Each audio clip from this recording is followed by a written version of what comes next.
Merhabalar. Oturumu başlatmak istiyoruz.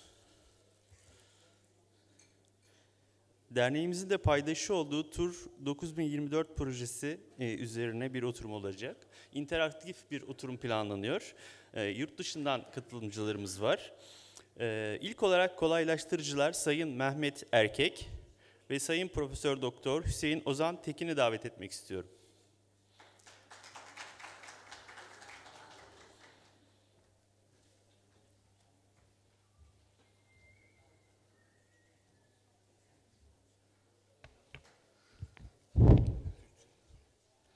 Günaydın arkadaşlar.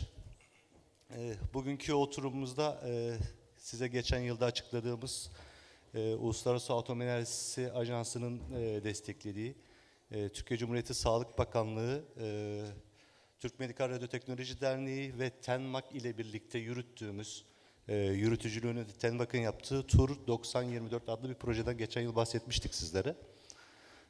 Bu proje kapsamında Uluslararası Atom Enerjisi Ajansı 3 tane uzman görevlendirdi. Uzmanlarımız görüyorsunuz ekranda CV'lerini yansıttık. Konuyla ilgili dünyada en iyi konuya vakıf olan uzmanlarımız. Birlikte size hem projeyi tanıtacağız hem de uzmanlarımız konuyla ilgili size bilgilendirme yapacaklar. Evet Ozan Hocam.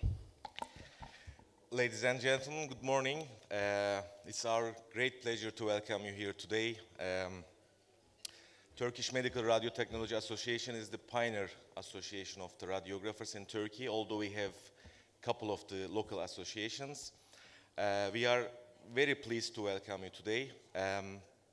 We have sort of interesting presentations that some of the people going to present today.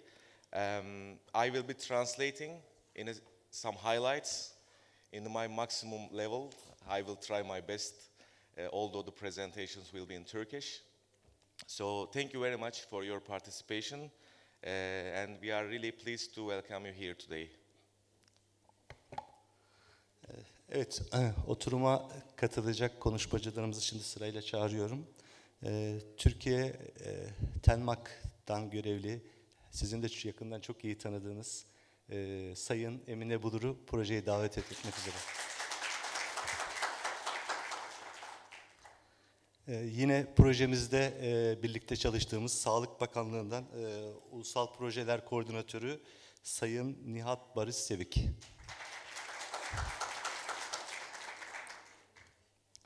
Yine projede bizlerle birlikte çalışan G Healthcare'den Sercan Çetinkaya. Bir tane daha. Başka yok. Evet, diğer konuşmacılarımız Profesör Doktor Sayın Cenya Vasilova.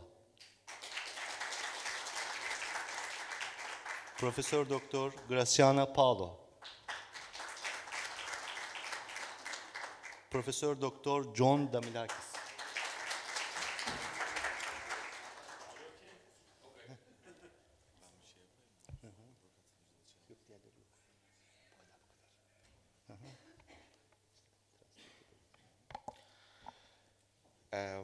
The speakers of this session one of them is Dr. Emine Bulur. She will be updating us about the project entitled Tur 9024.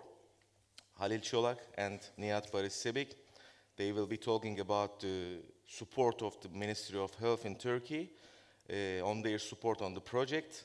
And Mr. Sercan Çetinkaya, he will be representing and explaining, introducing the support of the G Healthcare to this project. Evet, ilk konuşmalarınızı yapmak ve proje hakkında bizleri bilgilendirmek için Sayın Emine Bulur'u kürsüye davet ediyorum.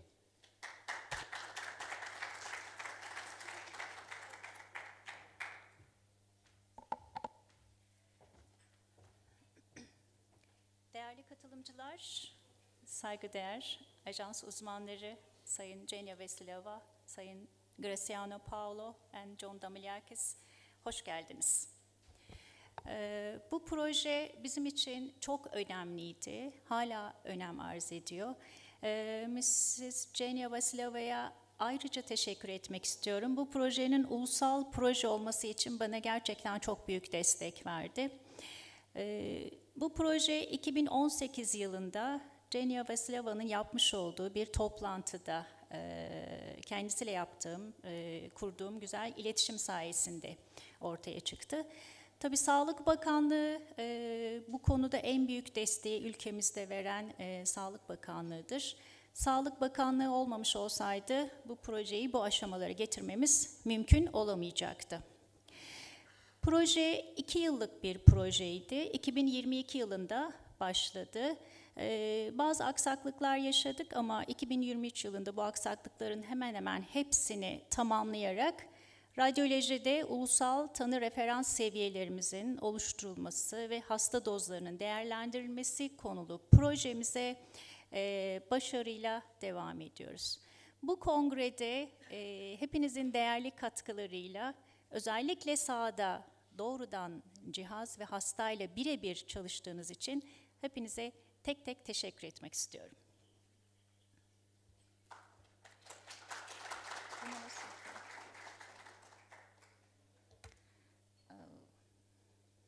Sercan, can you help me? This one. Nasıl götürüyorum? Okay.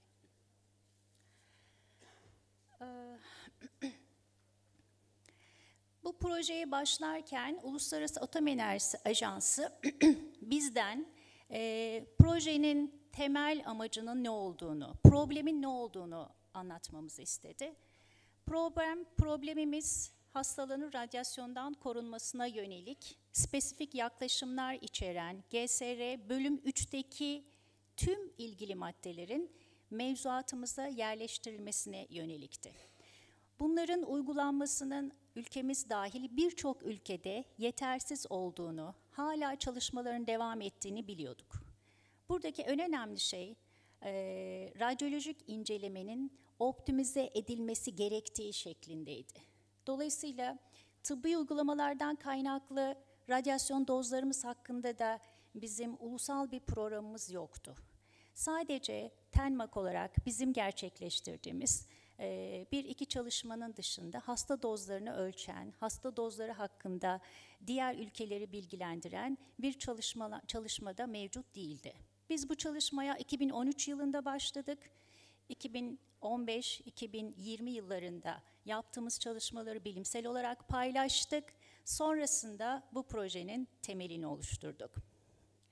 Bu projede ülke genelinden elde ettiğimiz tetkike özgü tüm veriler, her bir modalitede, her bir tetkike özgü olarak toplum bireyinin yani hastamızın kaynaklanan radyasyon dozlarını belirlemeye yönelik.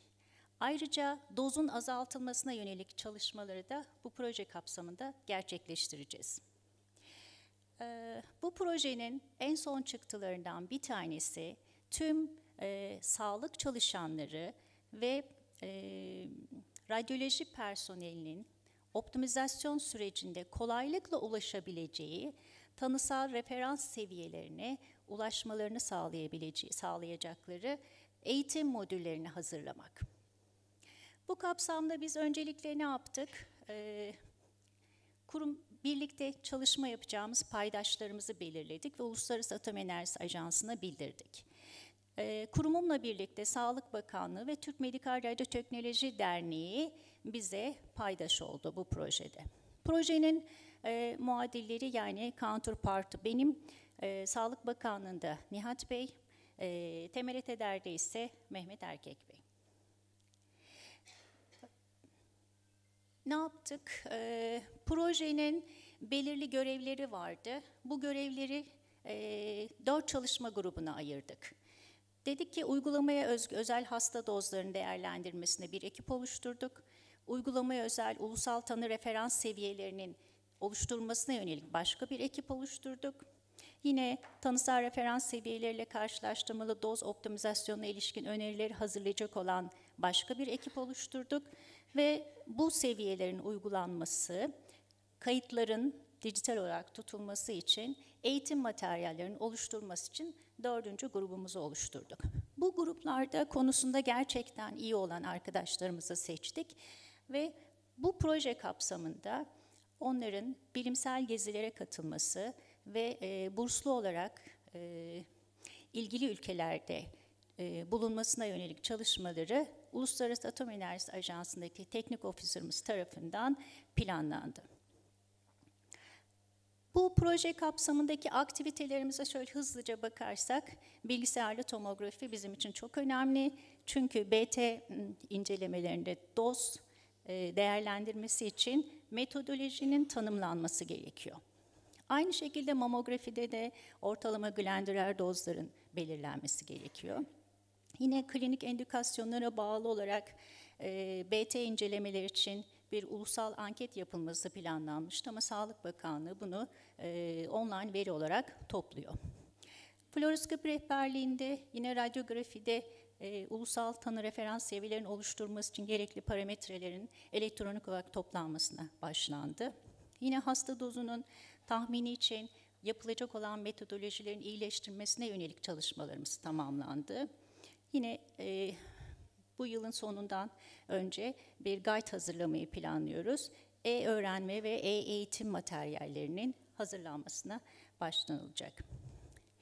Bir de bu çalıştayda, kongre kapsamında gerçekleştireceğimiz çalıştayda radyografer olarak sizin kendi çalıştığınız hastanede yerel tanı referans seviyenizi nasıl belirleyeceğinize yönelik bir çalışma yapılacak.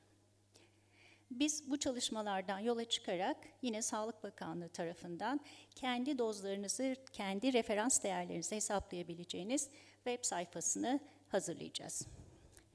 Bir iş planı yapıldı. Bu iş planı kapsamında bu tür projelerdeki en büyük destek Uluslararası Atom Enerjisi Ajansı tarafından veriliyor. Zaten şu anda da uzmanları bize bu konuda destek verecekler. 7 tane scientific visitor'ımız var, 8 tane uzman davetimiz var. Bu yıl bitmeden bir toplantı daha planlıyoruz. O toplantıda da diğer uzmanlarımızla tanışma fırsatı bulacaksınız. Bu projeye başlarken yapılması gerekenlerin ne olduğuna karar vermemiz gerekiyordu. Öncelikle paydaşlarla işbirliği protokollerimiz yapılmalıydı. Bu çalışma biraz zaman aldı ama birinci yılı bitmeden bu protokolleri yapmayı başardık. Tanı referans seviyelerinin belirlenmesine yönelik stratejinin oluşturulması gerekiyordu. Onu da proje yönetim ekibi olarak özverili bir çalışmayla tamamladık. Şimdi tüm tetkiklerden alınan dozları belirleyerek toplum bireyinin hangi tetkikten, hangi modaliteden ne kadar doz alacağına yönelik çalışmamıza başlıyoruz. Yine ulusal tanı referans seviyelerinin belirlenmesine yönelik bir veri tabanı kurulmasına yönelik Sağlık Bakanlığı yaptığı çalışma var. Bu çalışma çok hızlı ilerliyor. Kendilerine çok teşekkür ediyorum. İyi bir ekipler. Yine tanı referans seviyesinin altında veya üstünde yaptığınız bir uygulamada optimizasyon gerekip gerekmediğine karar vermenize yönelik bir metodoloji geliştiriyoruz. Yine rehber dokümanlarla bunlara ulaşabileceksiniz. Strateji bizim için çok önemliydi. Ulusal bir program oluşturmamız gerekiyordu ve bunu yaptık. Aynı zamanda sürdürülebilir bir sistem haline gelmesi gerekiyordu. Yine online toplanan veriler ve yapılmakta olan yazılımla bu sürdürülebilir sistemi kurmuş olduk. Burada göz ardı etmemiz gereken bir şey var. Her görüntü gerçekten aynı görüntü kalitesinde mi, kalite kontrol performans testleri yapılmış mı? Bunlar bizim için çok önemli. O nedenle kalite güvencesi ve hasta dozimetrisinin zorunlu hale getirilmesine yönelik çalışmalarımız bu projenin bir sonraki aşaması olacak. Öğleden sonraki çalıştayda katılacak olan arkadaşlar tanı referans seviyesinin belirlenmesine yönelik 10 temel adımı öğrenecekler ve kendi cihazları, kendi verileriyle bu işi yapmayı görecekler. Bugün öğleden sonra Uluslararası Atom Enerjisi Ajansı'ndan katılan uzmanlarımızın başlayacağı ulusal tanı referans seviyelerin oluşturulması toplantısına katılacak olan arkadaşlardan mümkünse devam etmelerini ve bu işe gönül vermelerini istiyorum. Katılımınız için teşekkür ederim. Sorularınız varsa. Evet. Sayın Emine Bulur'a çok teşekkür ediyoruz. Gerek derneğimize yaptığı katkılardan dolayı, gerekse proje kapsamında birçok uluslararası bağlantıları sağlayarak bize bu konularda iyi bir eğitim sağlamamızı sağladı. Kendisine çok çok teşekkür ediyoruz. Rica ederim. Evet, konuyla ilgili yine proje paydaşlarımızdan Sağlık Bakanlığı Ulusal Projeler Koordinatörü Sayın Nihat Barış Sevi'yi kürsüye davet ediyorum.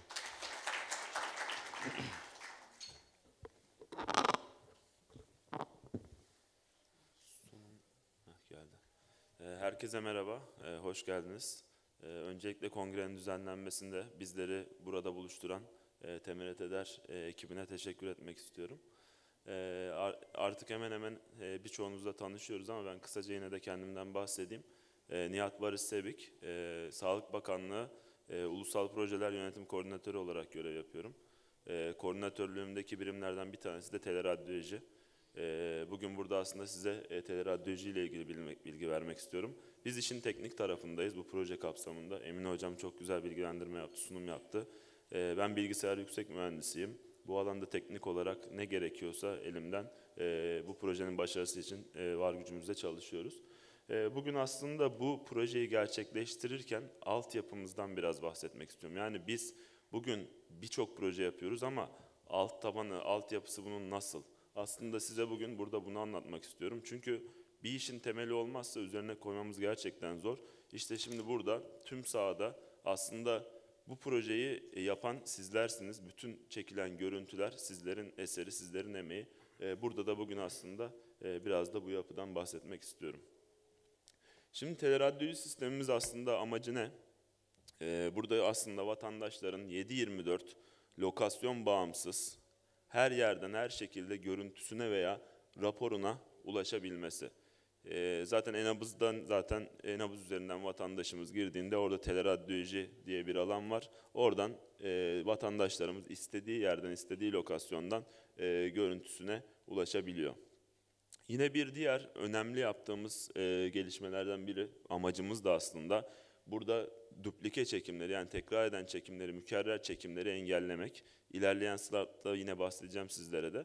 Buradaki aslında mükerrer çekimleri engellerken dolaylı olarak kamu yararı sağlıyoruz. Ondan da bahsedeceğim. Dünkü oturumda da İbrahim Başkanımızın olduğu oturumda da gündeme gelmişti. Ben biraz detay vereceğim. İkincisi de aslında hastaya verilecek fazla doza maruz kalmasını engellemiş oluyoruz. Bu da çok kıymetli vatandaşın sağlığı açısından. Yine bir diğer amacımız burada aslında bir tedavinin devamlılığını sağlıyor olmak. Nasıl tedavinin devamlılığını sağlıyoruz? İşte Şırnak'ta görev yapan bir arkadaşımızın tayin çıktı, Ankara'ya geldi.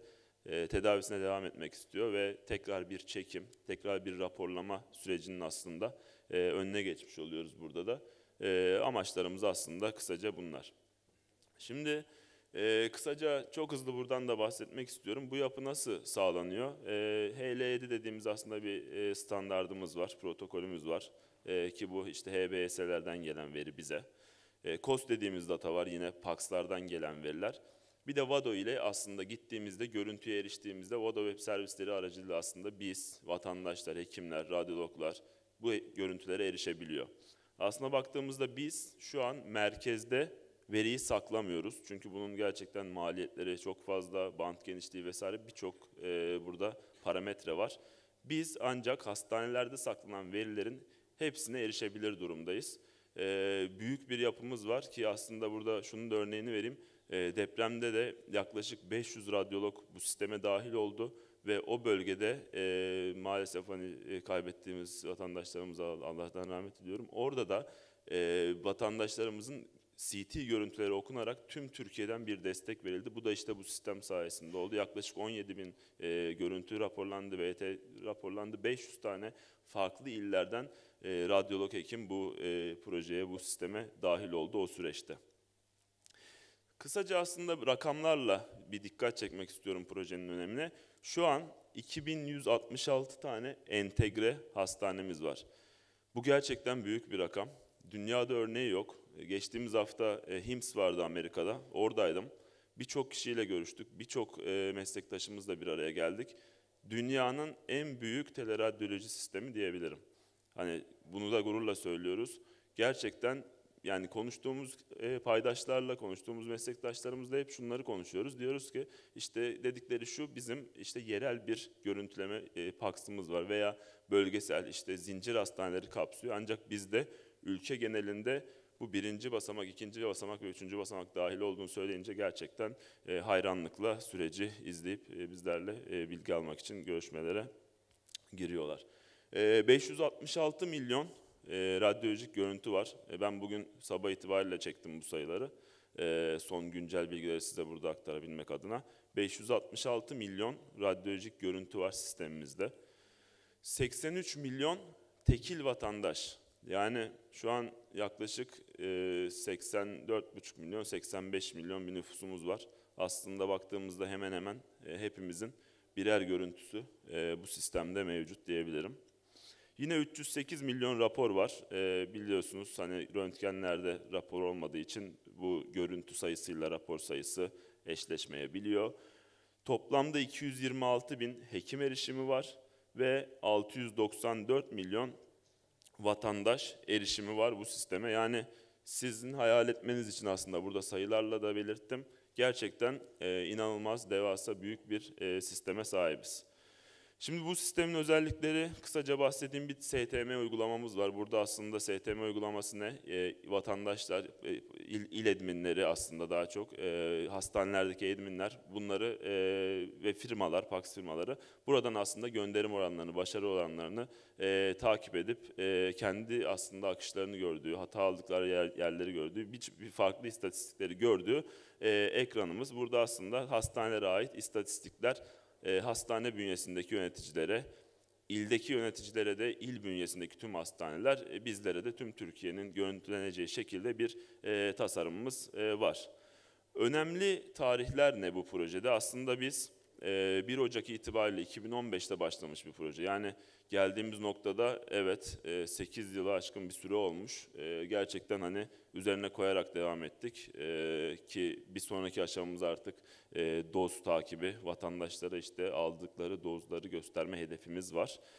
Ama bu projeye biz başladığımızda sadece bir yapı kurduk ve görüntüleri aslında nasıl merkezi bir şekilde erişim sağlarızı tartıştık. Daha sonra medula kontrollerini devreye aldık 2018'de ve aslında 2019'da da yine baktığımızda az önce de bahsettiğim bu mükerrerlik uygulamasını hayata geçirdik ki burada da ciddi kazançlarımız oldu. Aslında burada kısaca bir ekran koydum. Yani şu olay mükerrerlikte aslında şu, son bir sene içerisinde vatandaşın aynı SUT kodu ile bir görüntüsü varsa, bu da bu SUT koduyla sorgulandığında gerçekten yeni bir istemde aynı SUT koduyla bir görüntüsü herhangi bir yerde varsa hekimin karşısına şunu çıkarıyoruz. Diyoruz ki bu kişinin son bir sene içerisinde aynı SUT koduyla bir görüntüsü veya raporu var. Burada hekime şunu zorunlu tutuyoruz. Buna ya görüntüye ya da rapora bakmasını zorunlu tutuyoruz. Tabii ki hekim takdirinde sağlık hizmetinin akışını, kararını hekim belirlediği için burada hekim eğer uygun görürse istemden vazgeçiyor. Eğer yeterli değil bu görüntü bana veya bu rapor bana yeterli değil dediği takdirde de tekrar bir istem yapabilme hakkı var burada da. Dün aslında sunumlarda İbrahim Başkanımızın oturumunda da konuşuldu. Nasıl bir yarar sağladı bu bize? Şimdi baktığımızda 52 milyon görüntünün, sistemde var olan 52 milyon görüntünün 14 milyonu, yani hekimler tarafından 52 milyon tane görüntünün işte son bir yıl içerisinde çekilmiş 52 milyon görüntü var. Burada 14 milyon görüntüyü tekrar istemden vazgeçmiş. Şimdi burada aslında şöyle bir çalışma yaptık biz. %27 oranında bir vazgeçiş var. Yani bu ne demek? Parasal karşılığına baktığımızda kamu yararı olarak 300 milyon Türk lirası. Daha da önemlisi doz. Hastaya aslında fazladan ekstra gereksiz bir doz vererek hastanın yaşam süresinin kısalmasını aslında biz engellemiş oluyoruz. Dolaylı olarak da bir diğer katkısı vatandaşımızın aslında sağlığını koruyor olmak burada.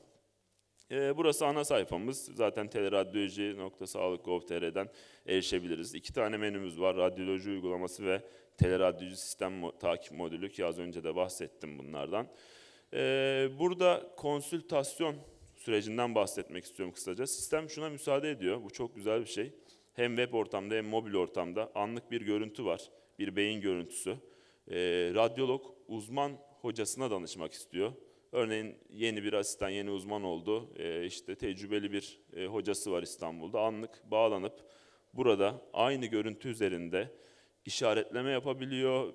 İşte buradaki kitleyi bulabiliyor vesaire. Aslında tüm teleradyolojinin sağladığı esneklikler, özellikler burada aslında ne oluyor? Karşılıklı olarak fikir alışverişini anlık olarak hem görüntülü hem sesli aynı görüntü üzerinde bakın mesela yaklaştırdı, işte bir yere işaretledi. Aynı şekilde iki tarafta da eş zamanlı olarak görülebiliyor. Bu da sistemin getirdiği bize sağladığı avantajlarından aslında bir diğeri. Yine mobil uygulaması var. Burayı hızlı geçiyorum.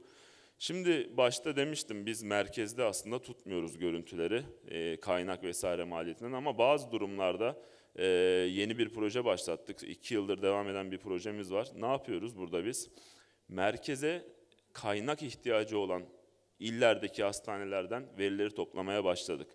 Bu da şu avantaj sağlıyor. Örneğin bir ilimiz, bir hastanemiz bizi arıyor. Kaynak ihtiyacımız var, alıma çıkmamız lazım. Onun getireceği maliyettense biz onu merkeze almayı tercih ediyoruz. Ve illerden aslında bu görüntülerin silinmesi ve bizde tutulması, vatandaşın veya hekimlerin bizim üzerimizden bu görüntüye erişilebilir hale getirmesini başladık. Burada aslında amacımız merkezde bir veri tabanı, PACS veri tabanı ve kaynak sıkıntısı yaşayan hastanelerimizin de buraya görüntülerini göndermesi aslında. Rakamlarla da bu projeden çok kısa bahsedeyim. 41 tane ilimizden bu merkezi görüntü arşivine veriler gelmeye başladı. Yaklaşık 250 hastanemiz var. Farklı PACS firmaları, 18 tane farklı PACS firmasıyla entegre olmuşuz. Yine günlük baktığımızda 9 milyon görüntü geliyor ve baktığımızda aslında 2 milyarda görüntü gelmiş ve 2 petabaytlık bir alanda bakanlık merkezde saklıyoruz diyebilirim. Şimdi aslında biz burada proje kapsamında dozu, hastaya verilen dozu, tanısal referans seviyelerini belirlemek asıl amacımız. Bugün burada toplamamızın amacı da. Ben burada bakanlık tarafındaki topolojiden çok kısa bahsedeceğim aslında. Böyle karışık durduğuna bakmayın. Burada aslında baktığımızda yapı olarak bu yeşille görmüş olduğunuz kısımlar bizim dozla alakalı uygulamamızı yapacağımız noktalar. Yani sistem nasıl çalışacak aslında? Burada veri toplama alanımızı görüyorsunuz. Bu hastaneler aslında bizim veri topladığımız alanlar. Hastanelerden veriler gelecek. Bütün datalar hastanede. Oraya bir uygulama kuracağız. Oraya gelen işte parametreler hocalarımın desteğiyle biz hesaplamasını yapacağız. Merkezde bir doz veri tabanı tutacağız ve doz web servislerle artık nihai hedefimiz Sayın Bakan Yardımcımızın da talimatıyla aslında vatandaşlarımıza görüntülerde, çekilen görüntülerde aldıkları doz miktarlarını aslında göstermek. Ona göre aslında bir farkındalık yaratmak ve bu konuda da bilinç kazanılmasını sağlamak. Yapımız aslında bu şekilde. Yine burada bu işi yapmadan önce bir standartlaşma, standart hale getirme bu çok önemli. Çünkü baktığınızda aslında bizim işte e-nabızdır, teleradyolojidir bu projelerin hepsinin başlangıcı aslında bir standart. Bir standart olmadan hiçbir zaman aslında bu bilişim projelerinde böylesine büyük, böylesine nüfusu, kapsamı geniş bir ülkede böyle bir projeyi hayata almaktaki ilk amaç, alabilmekteki ilk amaç aslında bir verilerin standartlaştırılması. Örneğin biz bu e-nabızı işte devreye almadan önce ne yapıyorduk? İşte farklı hastaneler işte biri cinsiyeti mesela erkek kadın, biri E yolluyor, biri kadını K yolluyor, biri 1-0 diye kodlamış, erkeği 1 gönderiyor kadın. Ne oluyor bu sefer? Biz aradığımız şeyi bulamıyorsunuz. Bir standart yok, bir proje tek bir şeyle ortaya çıkmıyor. Şimdi bu kapsamda da bu doz seviyelerinin hesaplanmasında biz bu çekimlerdeki işte protokolleri bir kodlama referans seviyesi belirledik bakanlık tarafında. Burada TP işte koduyla başlayıp işte CT ise bir tomografi ise işte A dedik, işte mamografi ise B dedik gibi bunlara aslında bir harf kodu verdik. Öncelikle ilk alanımız o. Daha sonra bu çekim yerlerinde işte adult yaşlara göre vesaire bunları da işte ikinci alanda aslında belirledik. Üçüncü alanımız aslında burada çekilen bölge. Bu sadece bir bölge olabilir, birkaç bölgeyi aynı anda çekiyor olabiliriz. Bunların da aslında kodlamasını burada değindik. Diğer alanda da yine alanın işte kranyum, neck, boyun, işte göğüs vesaire olup olmadığını aslında bir tabloda böyle ortaya sunduk ki buradan sonra tüm aslında Türkiye'de yapılan çekimlerde hangi çekimin işte neyi ifade ettiğini mesela işte chest çekiyor, işte bölgesi de işte birinci bölge adult diyelim. Biz bunu tek seferde bu protokoller sayesinde tüm verileri aynı şekilde ulaşıyor olabileceğiz. Bu sayede aslında karşılaştırmalar yapıyor olabileceğiz. İlleri birbirleriyle kıyaslıyor olabileceğiz ve aslında fazla doza maruz kalan, işte fazla dozun parametresini vesaire yüksek kullanan hastanelerin tespitiyle belki ileride de aslında bir düzenlemeyle orada hastaların fazla doza maruz kalmalarını engellemek, vatandaşın sağlığını korumak aslında nihai hedefimiz. Ben sabrınız için çok teşekkür ediyorum. Kolaylıklar diliyorum. Güzel bir çalışma olmasını temenni ediyorum. We would like to express our sincere gratitude, Mr. Nihat. It was indeed a great presentation through your given data of the structure of the Ministry of Health in this project, how you are going to support the project. We really appreciate your presentation and information sharing. The next presentation will be given by Mr. Sercan Çetinkaya, the representative of G Healthcare. He will be talking about the pilot area studies and the initial data provided for this ongoing project. Please welcome. Stage is yours. Thank you. Arkadaşlar şöyle bir açıklama yapalım. Projeye ilk başladığımızda biz aksaklıkları görmek için önce bir pilot il belirledik. Sağlık Bakanlığımız bir görevlendirme yaptı. Pilot il kapsamında karşılaşacağımız sorunları görelim, ne gibi aksaklıklar yaşayacağız ve bunun için bakanlığımız daha herhangi bir veri tabanı oluşturmamıştı. G Health firmasından biz rica ettik, sağ olsunlar. DoseWatch isimli programı bize ücretsiz olarak, demo olarak kullanımımızı açtılar ve ilk veri tabanımızı ve verilerimizi bu sayede aldık. Kendilerine de çok teşekkür ediyoruz. Tekrardan herkese merhaba. Biz de bu projeye bizi dahil ettiğiniz için ve destek olmamızı sağlayabildiğiniz için ayrıca teşekkür ediyorum başkanım, sizlere de. Öncelikli olarak ülkemizde dozun ne kadar önemli olduğunu yaklaşık son 6 belki de 8 kongrede sürekli olarak hem DozeWatch olarak hem G Healthcare olarak hem sizlerle hem diğer çalışma arkadaşlarımızla beraber paylaşıyoruz. Çünkü bizim yaptığımız iş gerçekten çok kıymetli, değerli ve önemli. Sayın Nezaket Hanım'ın bir sözü vardı. Ben ilk derneğe girdiğimde de kendisi şöyle derdi. O zaman insanlara radyasyon verme yeti ve yetkisine sahip belki de tek meslek grubuyuz. Yani yaptığımız işin önemini biz ne kadar gösterebilirsek biz de o kadar hem mesleğimiz adına hem de yaptığımız işin önemini anca ortaya çıkartabiliriz. DozeWatch yazılımımızda açıkçası hem ben teknisyenken hem G Healthcare'e başladıktan sonra çok önem verdiğimiz ve gerçekten çok ince nüanslara bile dikkat etmemiz gerektiğini, hastaların aldığı radyasyon miktarlarını gözümüzden kaçırdığımız çok ufak nüansların bile çok fazla etkilediğini sunumun sonuna doğru bir iki görselle de paylaşacağım sizlerle ortaya çıkarıyor. Biz bu projeye dahil olurken esasında biraz sorgulayarak dahil olduk. Çünkü bir uygulama başlattı bakanlığımız. Hastalarımızın dozlarını topluyoruz. Bu dozları topluyoruz ama dozları toplarken neleri gözden kaçırıyoruz ya da bu dozlar bize ne ifade ediyor? Bizim burada bir iyileştirme yapacağımız bir alan var mı? Yaptığımız tetkiklerdeki her şey doğru mu gidiyor? Ya da gelen her tetkikin karşısındaki doz doğru mu, yanlış mı? Bunların hepsi bir muamma olarak, bir soru işareti olarak esasında kalıyordu. Burada yapılan çalışmalar, doz hesaplamaları bunların hepsi çok kıymetli. Ama bazen yaptığımız görüntülemede hatalar hesapladığınız dozların da yanlış hesaplanmasına, esasındaki yaptığınız tetkikin karşılığında doğruluğunu bulmamasına sebep olabiliyordu. DozWatch bu anlamda da bizler daha çalışırken, tetkiki yaparken doğru bir şekilde hastaya doz vermemizde ciddi yardımları oluyor. Bunun da açıkçası getirilerini paylaşmak bizler için de gurur verici. Öncelikli olarak bu projeye başlarken biz neden doz yönetim projesi yapıyoruz ya da neden DozWatch'u kullanmamız gerekiyor diye az önce sorguladığımız gibi sorgulamıştık. Öncelikli olarak DozWatch sadece bir doz yazılımı değil, bir doz yönetim projesi olarak bu projede de dahil olduk. Bununla ne demek istiyoruz? Sadece bir yazılımı kuruyoruz ve yazılıma siz bilgileri gönderiyorsunuz, o size bir analiz çıkartıyor. Tabii ki de değil. Bunun belirli bir basamak aralıkları var. Öncelikli olarak hastanenizin bir protokollerinin optimize edilmesi gerekiyor.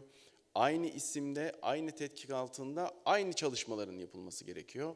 Hep sürekli söylediğimiz şu var, bir beyin BT çekiyoruz ama bazen hem yoğunluğumuzdan dolayı ya da oradaki aceleci tavrımızdan dolayı beyinle beraber boyun da çekebiliyoruz.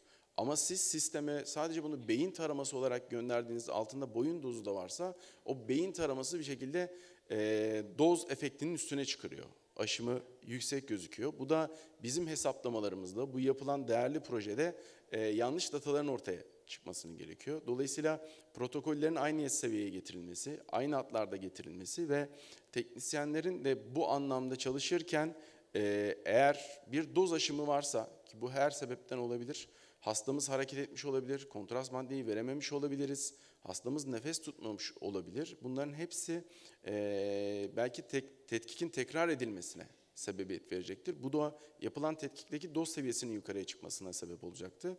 Bunları da gerekçelendirmeyle beraber raporlara sunarsak ortaya çıkan yanlış dataların da elimine etmesi bu proje için ya da genel değerlendirme için işimizi kolaylaştırıyor olacaktı. Bu proje içeriğinde biz nasıl bir katkı sağlamaya çalıştık? Öncelikli olarak bir 9 aylık süre boyunca Mehmet Bey'in de bahsettiği gibi yurt dışından da izinlerini alarak 9 ay boyunca burada gerçekten bir il bazında fazla platformları bağlayarak hem datanın akışını sağlanabiliyor mu? DozWatch nasıl efektif olarak çalışılabiliyor? Ya da buradaki çıktıları nasıl alabiliyoruz? Hedeflemeye çalıştık. Bu projede 12 tane bilgisayarlı tomografi cihazını projede dahil ettik. Bunun içinde bizim kendi ürettiğimiz tomografi cihazlarımız da vardı. G markası olmayan tomografi cihazları da vardı. Bunların hepsinden sorunsuz bir şekilde veri alımını sağlayabildik. Bununla beraber mamografi cihazlarına, 4 tane ilde bulunan mamografi cihazlarının bağlanmasını sağladık ve oradaki dozların tekrardan buraya gelmesine yardımcı olduk. Tabii buradaki işte bahsedilen hani kaç tanesi erkek, kaç tanesi kadın, hangi yaş aralığında ne kadar doz alınması gerekiyor. DozWatch bu yazılımla beraber sizlere bunları da açıkça sunuyor. Ayrı bir not almanıza, ayrı bir veri tutmanıza gerek kalmıyor.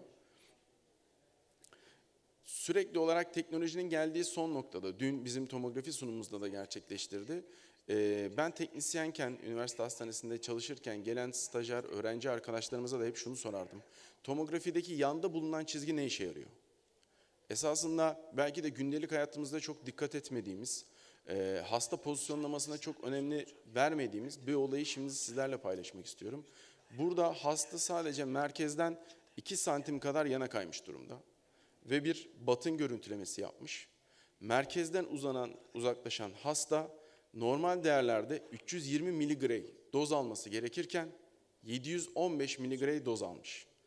2 katından daha fazla bir doz almasına sebebiyet verebiliyoruz. Dolayısıyla biz burada optimizasyonları yapalım, doğru protokollerin altında doğru tetkikleri de yapalım. Ama yaptığımız işin ne kadar önemli olduğunu, hastanın bile oraya yatırılmasında esasında günlük çekimlerimizde çok dikkat etmediğimiz çok ince bir nüans. Hastanın öncelikli olarak çok fazla radyasyona maruz kalmasına, aynı zamanda bizlerin de o ortamda bulunduğu için bizlerin de dolaylı yoldan fazla radyasyona maruz kalmasına sebebiyet veriyor. Bence bu proje çok kıymetli ve değerli ve bizlerin ve mesleğimizin de ne kadar önemli olduğunu ortaya çıkaracak bir proje olarak da görüyorum ben bunu. Sizlerden ricam, evet çok yoğun ortamlarda çok yoğun şekilde çalışıyoruz. Ama verdiğimiz radyasyonun tamamen anahtarı bizde. Hastayı yatırmaktan doğru tetkike kadar daha dikkatli çalışıp mesleğimizi daha güzel yerlere getirebiliriz diye de düşünüyorum. Ayrıca bize fırsat verip vakit ayırdığınız için de teşekkür ederim sizlere. Sağ olun.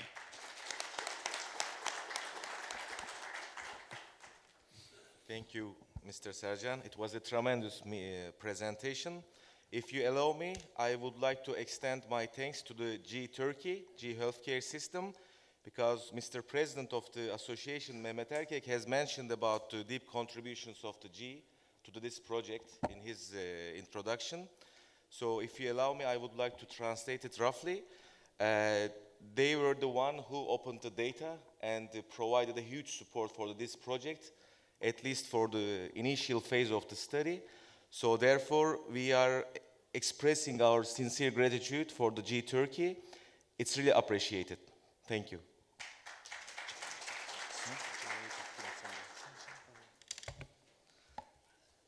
Evet, evet arkadaşlar, şimdiki sunumumuz EIA uzmanımız Profesör Doktor Genya Vasilova.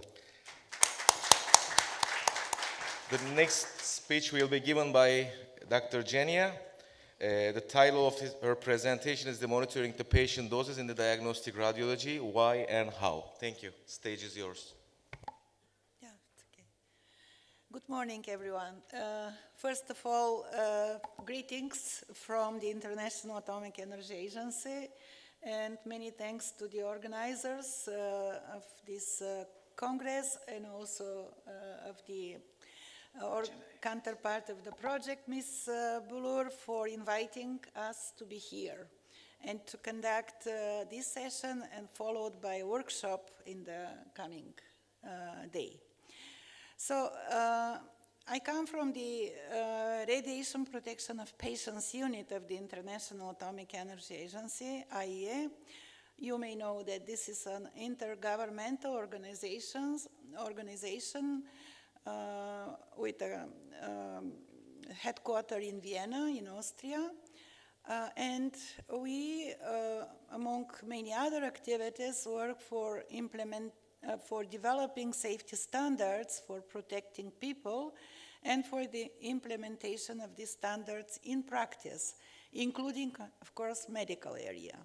So medical radiation protection is a huge area of work of the agency. Of course, including the development of different applications, developing of professions and professional capacity. So I want to thank on behalf of the IAEA to my colleagues, to the experts, Professor Damilakis, Professor Graciano Paulo, for joining me here. And we represent a team of different professions working in the field of medical area. Graciano is a radiographer's background. John Damilakis is a medical physicist. I'm personally also diagnostic medical physicist, coming from Bulgaria, but working for almost 9 years for the IAEA. Dr. Genya, I'm sorry for interrupting. If you like, I would like to translate slide by slide. Once you stop... That will be very difficult because I think we have so many slides. All right, and we have very limited time, but okay, okay, please then go. Let's agree on one thing. Yes. Once you found and highlight to be translated for the participants that you consider as a very important, so please allow me to translate it. Okay, if you want to say a few words of what I just talked. I really forget. Because I can't say it in Turkish, unfortunately. It's okay. Let me translate what I kept in my mind. Okay. Doktor Genya, Uluslararası Atom Enerjisi Kurumu adına çalışmakta. Kendisi bir medikal fizikçi. Arkadaşlarıyla beraber burada olmaktan çok mutlu olduğundan bahsetti. Kendileri için bu projelerin öneminden bahsetti. Bu tarz projelerin ülkeler adına öneminden bahsetti ve bu sunumunda da bu çalışacakları konuyu daha da detaylandıracaklarından da kısaca bahsetti. Please. Thank you. So in our talks, we'll try to introduce the concept why we need to monitor doses to patients in diagnostic radiology, and how we are using this information for different purposes, mostly for optimizing medical procedures and patient protection.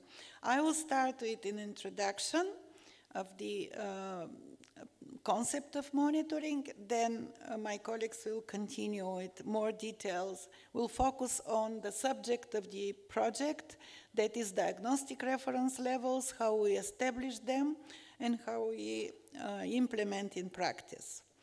So this is the outline of what I'm going to talk about. Very briefly, why we need to know patient doses, and then I will try to explain that we have two groups of quantities, measurable, modality-specific, and patient-specific that we can't measure, but we only estimate, calculate. Of course, it will be very brief. So we have patient exposed. We want to know the risk, radiation risk for this patient, and the dose is a measure of the detrimental health effect of exposure to radiation. So dose is something that we can measure, and this is expression of the effect. So ideally, in medical imaging, we want to know the radiation risk to individuals. Of course, this is the ideal goal. And what is radiation risk? We know that at lower doses of radiation, this is mostly risk of developing cancer in future. And at high doses, that very rarely happen in diagnostic radiology. They happen mostly in interventional radiology. And if some accidents happen, tissue reactions can happen, but they have threshold for appearing. So this, for example, photos you see here, they are from, most of them are from imaging procedures, interventional or CT, accidental exposure in CT.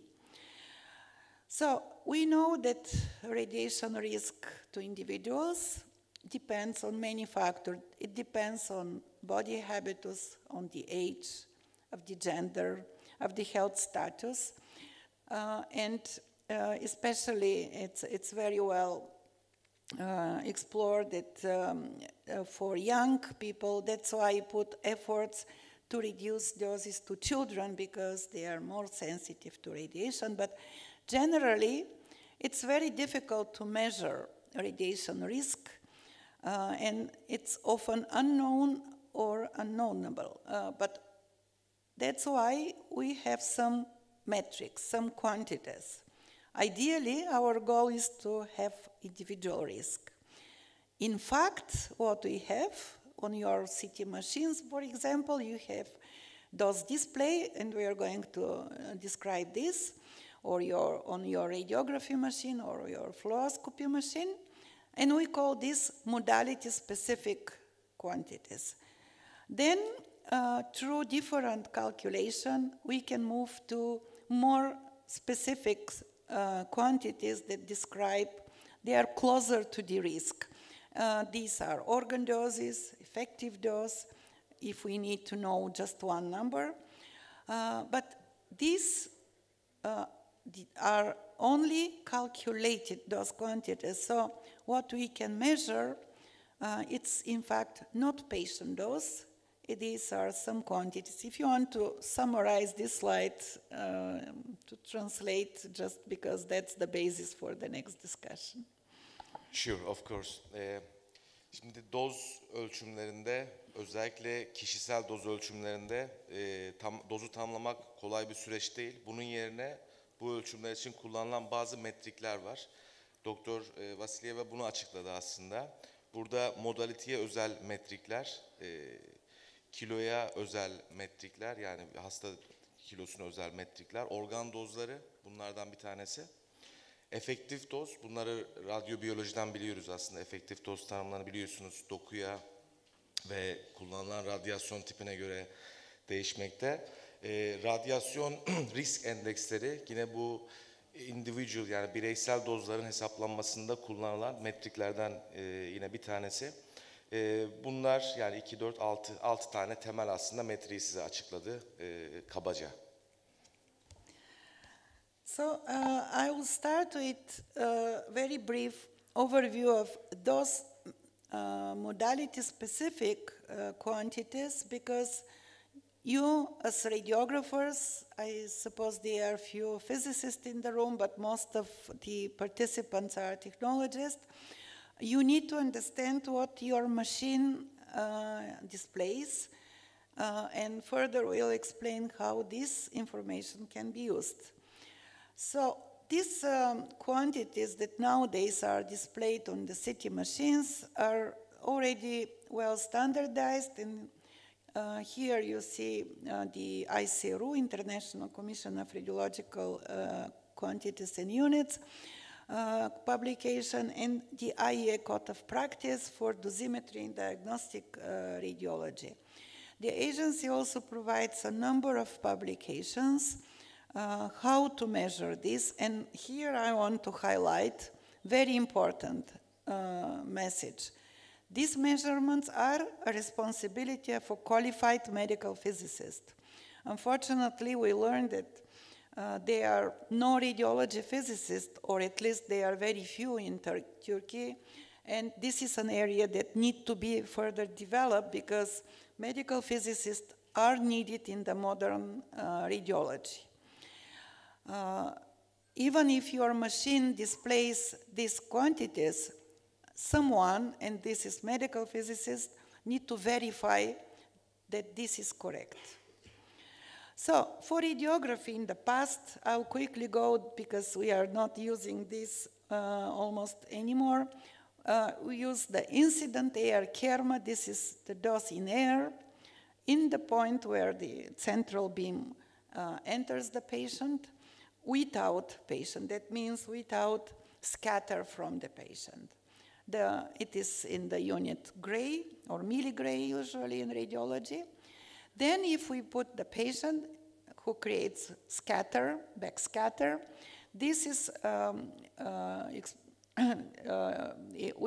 measured with the entrance surface air kerma, also known as entrance surface dose.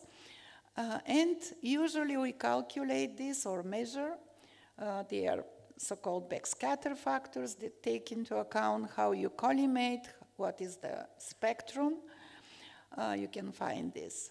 Entrance surface air kerma can be measured using phantoms. In the past, we measured using thermoluminescent dosimeters placed on the patient's skin, or can be calculated from the measurements performed by medical physicists without a patient. So nowadays we don't need this because, especially in general radiology, because most of the machines have this chamber integrated. This is air kerma air product, cup meter or DAP meter. And this chamber performs in-beam measurements. Of course, the display needs to be verified by measurements. What is air kerma area product? This is just an integral of the dose in air in the area of collimation, of the area of the beam in the plane where the patient, when the X-ray beam enters the patient. So, and because of it's also known as dose area product, the unit is gray millimeters square, but practically it's measured in microgray meter square or centigrade. You can, unfortunately, there is not yet full standardization of those displays for DAP. So why this quantity is very, very good? Because this does not depend on the distance from the focus of the X-ray beam, because it's a product of the air kerma in the field area air kerma or dose decrease with the square of the distance, and the field area increase with the same. Approximately, cap is independent on the distance from the focus. So this is why this quantity is very important. It's used in radiography, it's used in fluoroscopy.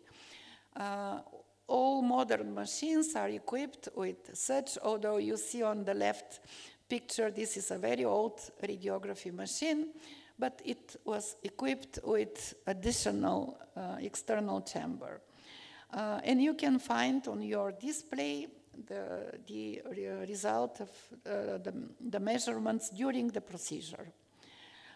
This is a display of angiography system, and you can see also micrograve meter square display, even real time during the procedure, so the interventionalists can see this display during the procedure. In interventional radiology especially, there is one more unit, additional unit, called AirKerma, the International Interventional Reference Point, or reference AirKerma, or in the past it was called cumulative dose. It's also displayed by the interventional system in room during the procedure, and also, of course, after the procedure, this goes to the archive. The unit is milligray or grain accumulation, and it's a better measure. It's a point quantity in a point that is closer to the entrance point of the central beam. Of course, not exactly. It's not exactly skin dose, but still approximately closer and used as a measure of skin dose when there is no other opportunity. In mammography, we use a specific quantity called incident air kerma, and it's measured normally with ionization chamber or other detector, free in air or with a standard phantom. In computed tomography, we have a different geometry of image formation when the X-ray tube is rotating around the patient. That's why entrance surface air kerma cannot be used like in radiography. And for this, we use a specific quantity called CT air kerma index. I'm not going to define it, but this is a quantity that is a measure of the dose delivered to the patient within one rotation. Modern scanners, it's measured at the factory, need to be verified by medical physicists with measurements with a specific chamber. You see this ionizing chamber. It can be measured in air, and it's a part of quality control normally, or in a phantom. So what you see on your display, on your CT machine, it's in fact CT air kerma or CTDI measured in this kind of phantom. On the left side, this is 32 centimeter diameter that displays the body. And on the right side, this is head phantom, 16 centimeter in diameter. You'll see here. So on the factory, during the setting of the CT machine, physicists perform these measurements and calculate weighted CTDI. And for the modern helical or multi-detector CT scanners, from this we can estimate CTDI volume. So, because in the modern machine, in one rotation, we are scanning not just one slice, like in the past, but we are slicing a full volume of several of a different specific thickness. So CTDI volume is displayed on your CT machine, and you can see also the CTDI volume and also the phantom size in which this was measured. It's displayed specifically for each phase. If you scan several times, for example, with contrast, without contrast, with contrast, with different phases, you see the CTDI for each of these phases. In addition to this, we have a second quantity, DLP, dose length product, or CTR Kerma length product strictly. This is the CTDI multiplied by the exposure length, because we usually scan a certain area of the patient body. And in fact, DLP represents the total energy deposited to the patient body, and it's also displayed on the screen. And normally, what we are interested in DLP is the total DLP, the sum of all phases, DLP of all phases. For those who will attend the workshop, we are going to play with this, to exercise, and my colleagues will show some examples how we are using this for setting diagnostic reference levels. What I want to highlight, that CTDI is not a patient dose. It's the output of the X-ray tube. It's a measure in a phantom.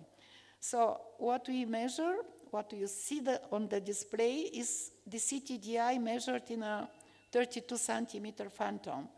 But on the other side, we have different sizes of patients. For example, for a very small baby, the real dose for the same CTDI could be 3 times higher, because the absorbed dose for the same CTDI, that means if you, as radiographer, are using the same protocol to scan adult and child, in this case, the child will receive much higher dose. In reality, although the CTDI will be the same on the screen.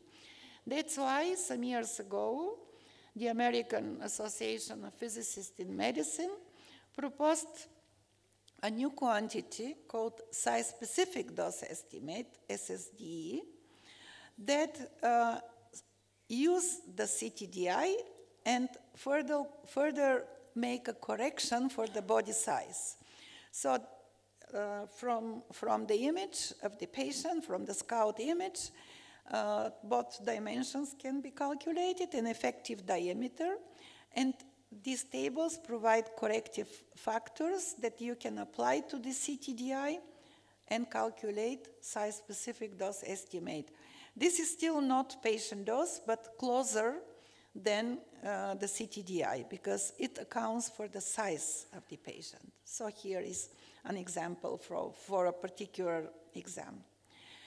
So to summarize, depending on the modality, we have different measurable quantities.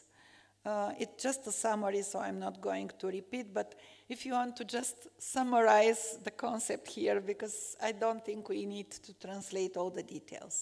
Of course. CTDI'den bahsetti doktor. CTDI'de bazı kavram kargaşalarından bahsetti. CTDI kavramının bir hasta dozu olarak değerlendirilmemesi gerektiğinden bahsetti. Bunun sebebinin aynı CTI değerinin bir pediatrik hasta, bir yetişkin için farklı dozlar, yani aynı CTDI değeri kullanılsa bile farklı gerçek dozlara sebep olabileceğinden bahsetti. Kitleye mi nasıl çevirelim onu bilemedim.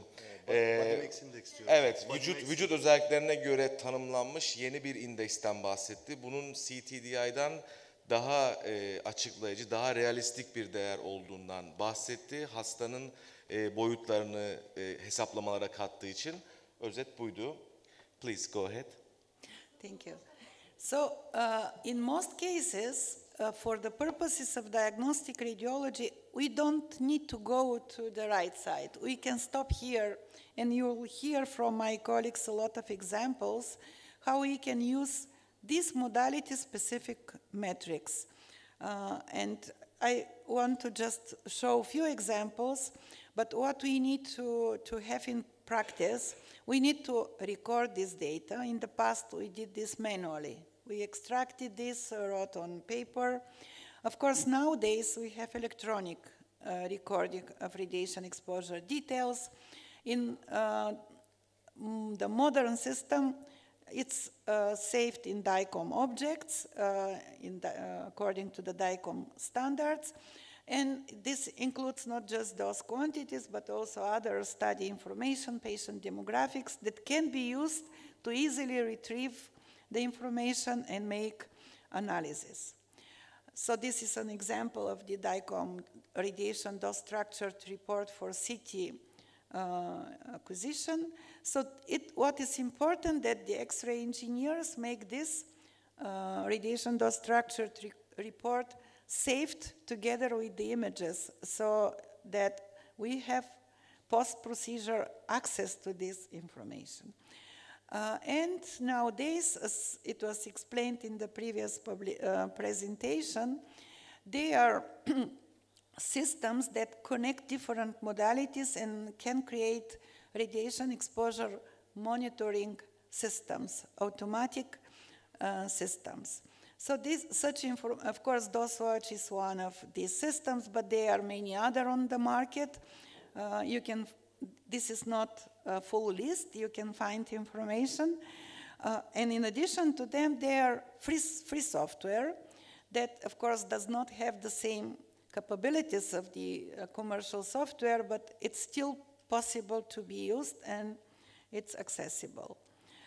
So we can use these modality-specific metrics for estimate typical dose values and DRLs. I'm not going into this because John will just speak about this in few minutes. That we collect data for one system, for one X-ray machine, do the same for many other machines. Here we have examples from 3 machines. And if we collect data from more machines, here we have 20 machines. It's an example from my practice in Bulgaria. We set DRL-based diagnostic reference level. John will explain what this is and how this works. There are already systems in the world. For example, American College of Radiology established this dose index registry that automatically collects data from hundreds of facilities around US, and this information can be used in different ways. You can benchmark to DRLs, so you can see where doses in your facility are compared to diagnostic reference levels, optimize your practice, change the practice, and then the DRL in the country will be lower. If you have a huge amount of data, you can compare between, for example, 2 CT systems in your hospital, how the automatic exposure control works, how it's set.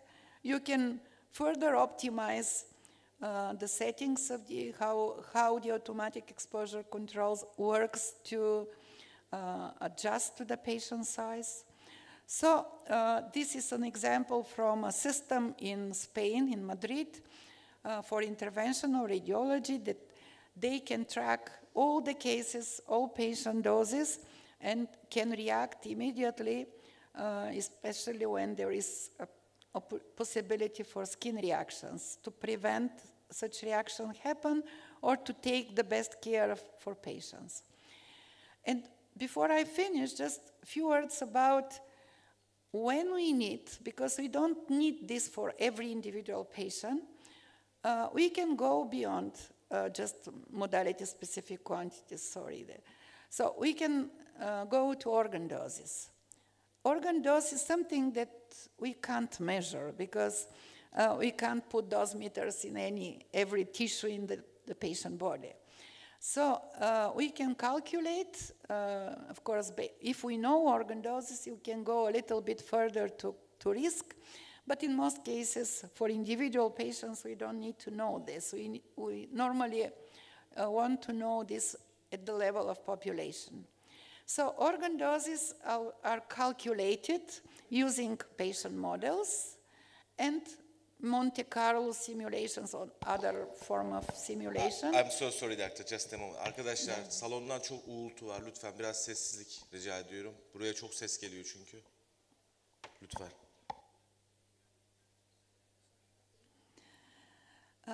And these phantoms in the past were very simple geometrical phantoms representing the patient body with, as you can see, cylinders, spheres, and nowadays they are patient-specific phantoms, computational phantoms based on CT or MRI images that, and also a library of such atlas of different phantoms that you can select the proper phantom that is matching the size of the body of the real patient and make these calculations. And of course, the new developments, machine learning methods, for example, Professor Damilakis works on this area. Artificial intelligence also helps develop new methods for quick calculations of organ doses. There are softwares on the market, just examples. This is, for example, a software that can be used to calculate doses in conventional radiography and fluoroscopy, or in CT. These are relatively old software products. Some new software that are available. So there is a choice, and normally this requires either researchers or medical physicists to be involved in order these softwares to be used whenever this is needed. It's very important to highlight, that's why I included this publication of APM together with IFOMP, European Federation, that whenever we calculate organ doses, we should make efforts to analyze the uncertainties, because there are many uncertainties associated with the phantoms, with the simulation itself, so the final result should not be taken as a just number. In specific cases, we need to know organs of interest, and I will give just two examples. Mammography. In mammography, we calculate the average glandular dose. This is the only modality in which this dose is already displayed on the mammography machine. But this is calculated quantity from the measured air kerma, applying a number of factors. We may come to this in the workshop when we discuss mammography. So for fluoroscopy, we are very much interested to know skin dose, especially in interventional radiology. In the past, we used TLDs or films or GAF-chromic films, but we can't do this for every patient. So that's why the modern systems are moving to real-time skin dose mapping. So it's either post-procedure, that means after the procedure, you already have these calculated skin doses, or even real time. That means during the procedure, the interventionalist can see the skin map growing and the color changing during the procedure that help optimize the procedure. If we need, we can go to effective dose. But effective dose is a quantity, it's not introduced for patient. It's introduced for staff protection mostly and public protection. So we should be careful when using effective dose. And I want to show a few examples how we can use effective dose. Only when, for example, we want to compare, just before coming to this, how you calculate effective dose, either applying correction factors, modality-specific conversion factors, or using these models, software programs, and calculate effective dose. And depending on the model we are using, the accuracy and it could be different. So these three methods that I showed do not provide the same results. So we need to be very careful when we compare numbers. Just examples. For example, effective dose can be used to compare, to communicate this information to patients and referring physicians. These tables are taken from the UK referral guidelines for imaging, in which different procedures are grouped And in this, for example, in the table on the left, different examinations are presented in equivalent number of chest X-ray or approximate equivalent period of natural background radiation. This is just to explain to the patient or to the physician that CT, for example, delivers higher dose than conventional radiography. You can develop your own booklets. This is one from the UK, again, as an example, to communicate this information to patients. This is another way of presentation, comparing to the natural background when you compare between different modalities. For this, we don't need to calculate dose to every individual patient. We can use this to estimate population doses, and for example, this is from the latest report of the United Nations Scientific Committee of Atomic Radiation, showing that computed tomography, for example, contributes to 61% of the population dose, although only 10% of the procedures are computed tomography because of the relatively higher doses compared to radiography. This is an example from Bulgaria when we started estimating population doses, collective doses from medical procedures back in 2007, and you can see here the dynamic, how the different modalities contribute to the population dose. This is important information for the decision makers, for the health authority, to focus on improving patient protection.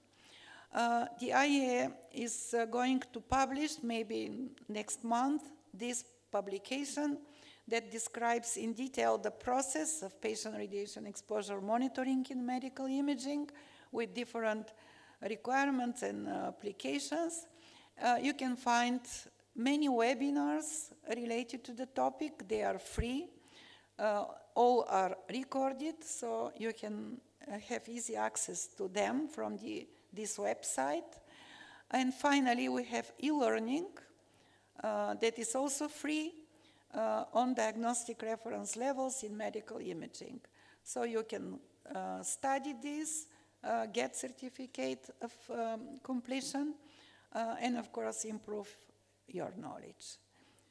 With this, I want to thank you for the attention and pass to John, who will continue with all the details on the topic.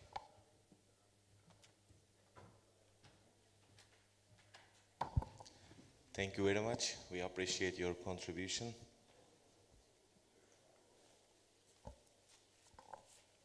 Thank you. Hello, everyone.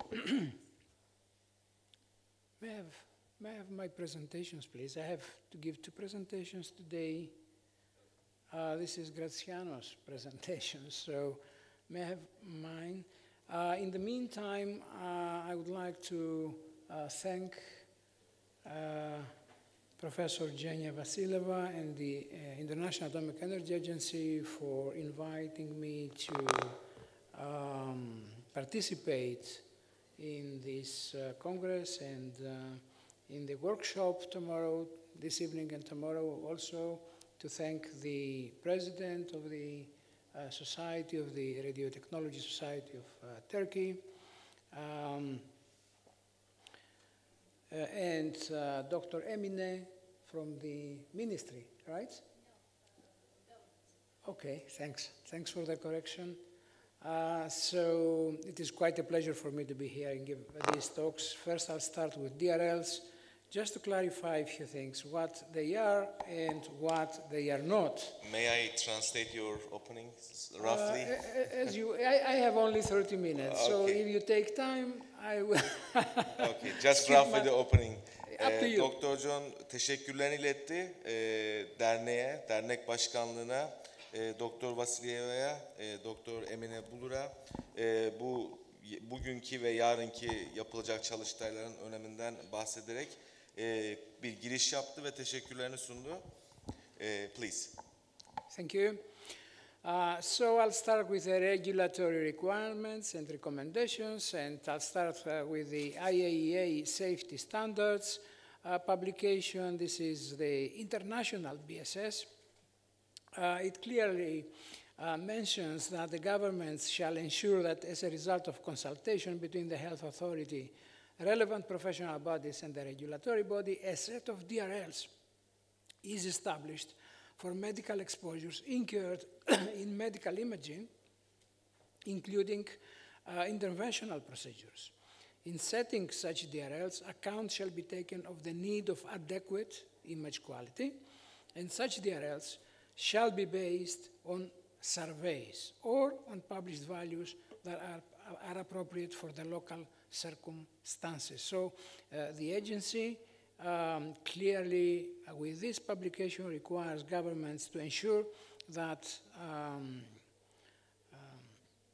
DRLs will be established. Same with the European Union. This is the European Union directive, and it is for all member states.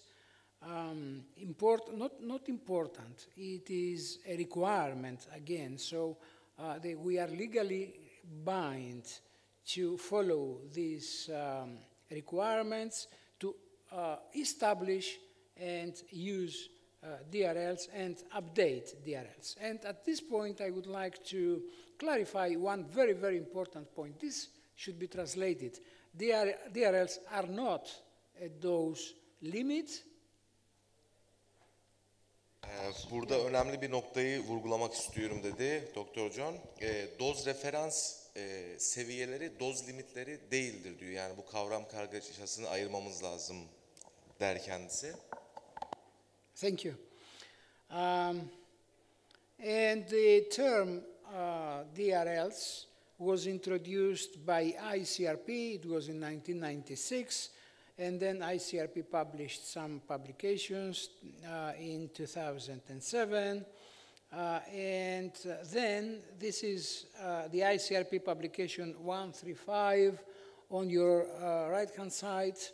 This is a very important recent publication on DRL. So if you are interested in this topic, please don't hesitate to download it. It's free of charge. So download it. It contains a lot of information on how to establish and how to use DRLs.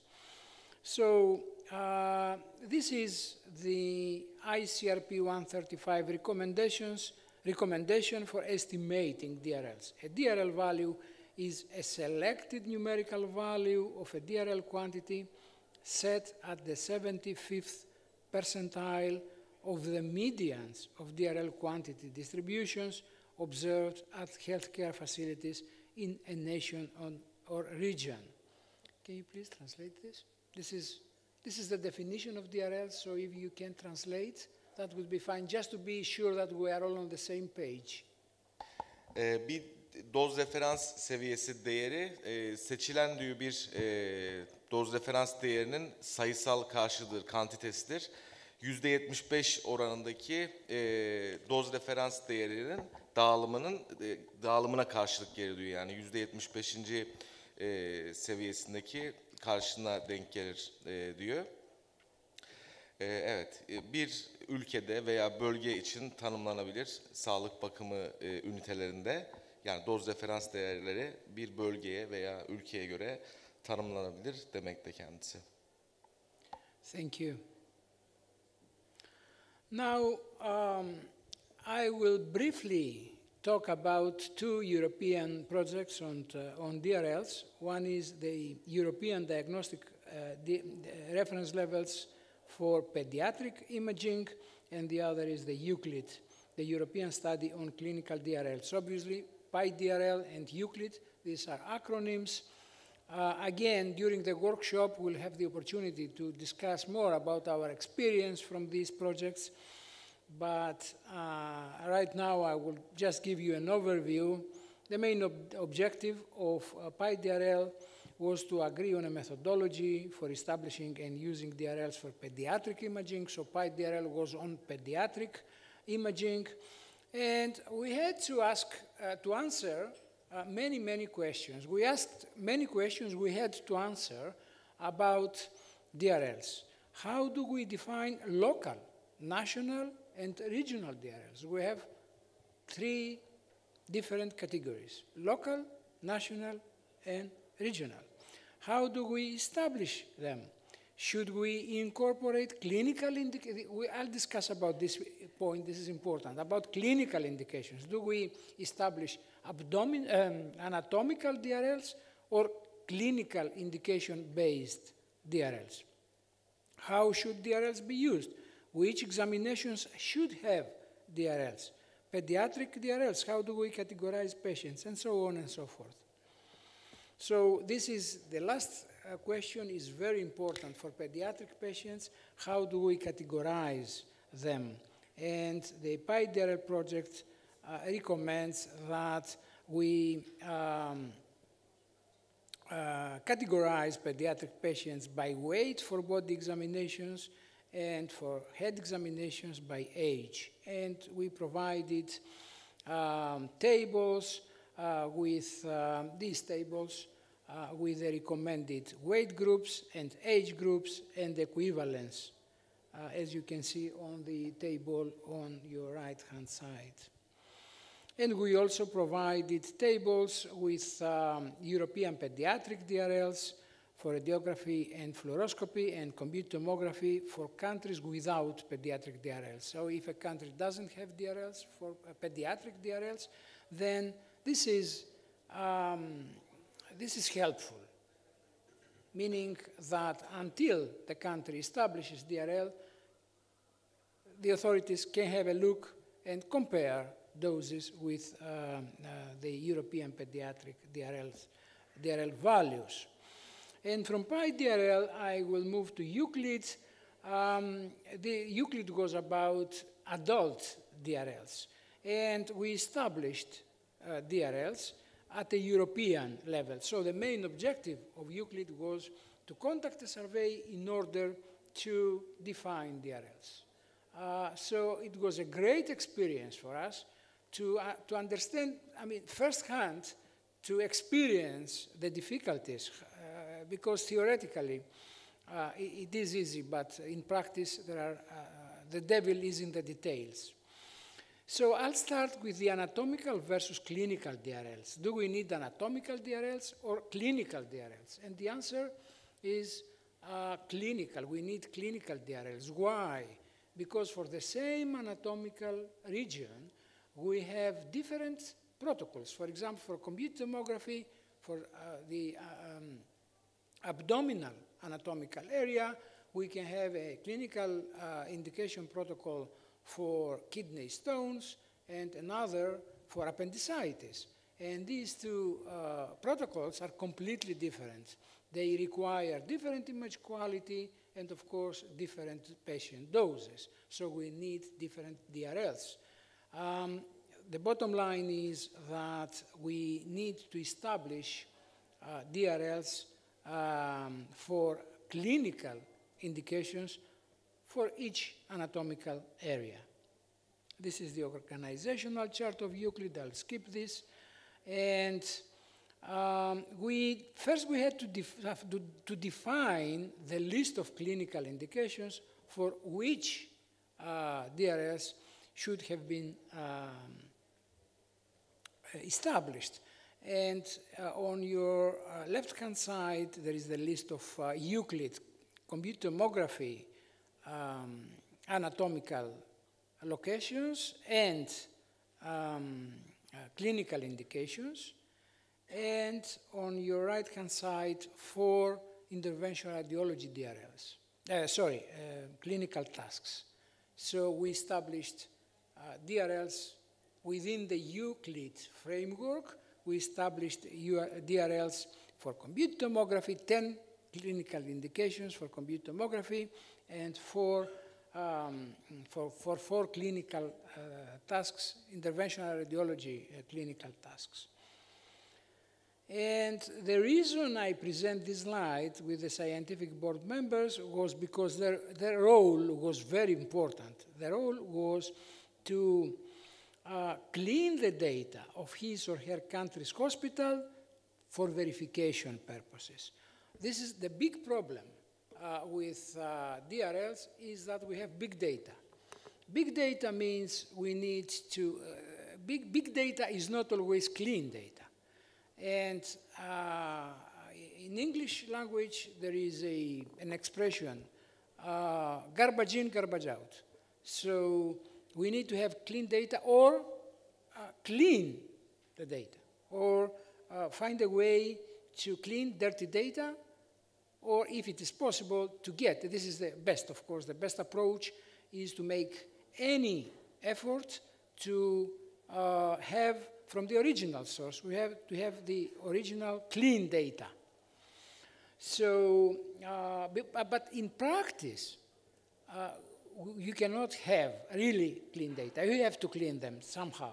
So each member of the scientific board was given the clean data of his or her country's hospital for verification purposes to check the completeness of data, to check inconsistencies, to compare selected data with DICOM reports, and so on and so forth. So we had a member in the scientific board corresponding to a country. So the idea was that, for example, the Italian authority confirmed and verified the Italian data, the data provided by the Italian hospitals. And the French authority verified the data provided by the French hospitals. This is the network of hospitals we established. So these hospitals provided data for the establishment of DRLs, and this is the final outcome. The most important outcome, of course, was the Euclid, the European CT and IR, interventional radiology DRLs, for the 10 CT clinical indications and the 4 IR clinical tasks. And you can see here, of course, that they are expressed in terms of those quantities as Genia clearly mentioned and described, explained the surrogates, the metrics in CT, CTDI vol, DLP, scan length, and for interventional radiology there are also other quantities. They have already been explained by Professor Vasileva, so I won't get into any details. Several problems related to inhomogeneity of data, to terminology. So there are many, for the same thing, there are different names in radiology and not only in radiology. So there are communication problems. Information about patient size was not always provided. No detailed information about protocols, equipment characteristics are not always reported. So these are, in practice, problems you have to overcome if you want to really establish credible values. And this is an example, chronic sinusitis. As you can see, there is a wide range of values provided. These are the horizontal line, the hospitals, and for the same clinical indication, chronic sinusitis, you can see that the values, CDTI values, for example, have a very wide range. And this is another example from IR, interventional radiology. This is the arterial occlusive disease of femoral arteries. Again, there is a very wide range of values. And this, of course, needs some kind of discussion. We need to explain it. I don't have time to provide more information. The main outcome, perhaps, of the Euclid is this radiation protection publication. The reason I'm discussing it with you is because it is free of charge. It is our experience from the Euclid project. This is under the radiation protection series of the European Commission. You can freely download it from the European Commission's website, and we fully describe how we established DRLs within Euclid. And I will skip, I think, these parts of the publication. First, because you can download the publication. Second, because we will, during the workshop, we might have some time to discuss specific points. The growing potential of diagnostic reference levels as a dynamic tool for dose optimization. I had the pleasure to draft this opinion paper with Genia about DRLs. Do they have a future? Yes, was the answer, but to overcome the problems, DRLs should be seen as a dynamic tool that follows the development of clinical practice and technology advances. And one of the points, I would like to again highlight what Genia said during her presentation, that without medical physicists, diagnostic radiology medical physicists, you cannot establish DRLs, period. I mean, this is the experience, not only our experience from the two projects, European Commission projects, this is the experience of many colleagues throughout Europe, in all European countries. You need medical physicists because the main responsibility of medical physicists is obviously the dosimetry and dose optimization, and DRLs is the tool of dose optimization. Could you please just translate this, that diagnostic medical physicists are needed, and the most important point is that DRLs is an optimization tool. Dose optimization tool. Kısaca tercüme edeyim isterseniz. Çok önemli bir noktadan bahsetti çünkü Dr. John. Şimdi bu doz referans değerlerinin belirlenmesinde yani bu bir ekip işi olduğu için medikal fizikçilerin mutlaka bu doz monitöründe yani doz takiplerinde bu süreçlerde bulunması gerektiğinden bahsetti. Son yayınında bahsettiği şey de önemliydi. Şundan bahsetti, yani doz referans değerlerinin bir geleceği var mı radyoloji için? Evet var, ama bu sürecin çok dinamik bir şekilde algılanması gerekmekte. Dinamiklik buradaki yani süren bir çalışma, süren bir, yani bir kere yaptık bitirdik gibi değil ama süren bir düşünce gibi olması gerektiğinden bahsetti ve bunun doz limiti olmadığının yine altını çizdi. Bu bir referans değeridir ama doz limiti olarak düşürülmemesi gerektiğinden bahsetti. Yeah, Many thanks. I think this is the last slide of my first presentation. So the reason I am presenting it is because I want to highlight the importance of local DRLs. One thing is national DRLs, but local DRLs have many advantages, and we explain these advantages in this very, very recent article, 2023 article, on how to establish and use local DRLs. This was a paper within the framework of the ESR Eurosave imaging campaign. So I would like to thank you for your attention, and then I will proceed to the next.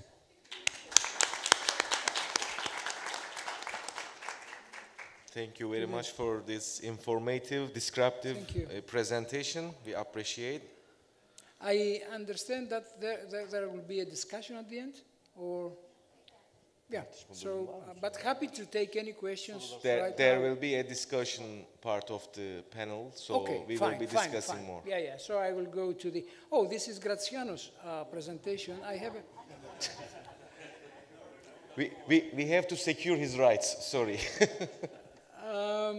So shall I, because I have uploaded two presentations. Okay, okay. One goes on DRLs, the one I have already presented. Okay. And the other one was on this, yes, this Steps one. for establishing. Thank you. Okay, thank you. Go ahead, please. Thanks. Thanks a lot. So I won't take long time, just 10 minutes perhaps, or 15 max, on how to establish DRLs. Obviously, you need to collect data, right?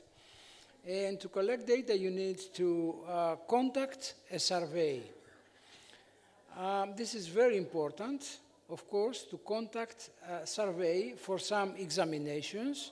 So DRLs were originally developed with the assumption that they are for standard examinations. However, this is not always the case. For example, interventional radiology procedures are non-standard. We all know that fluoroscopically guided procedures, they are very complex, and there are various for the same, exactly the same protocol. There are different techniques and different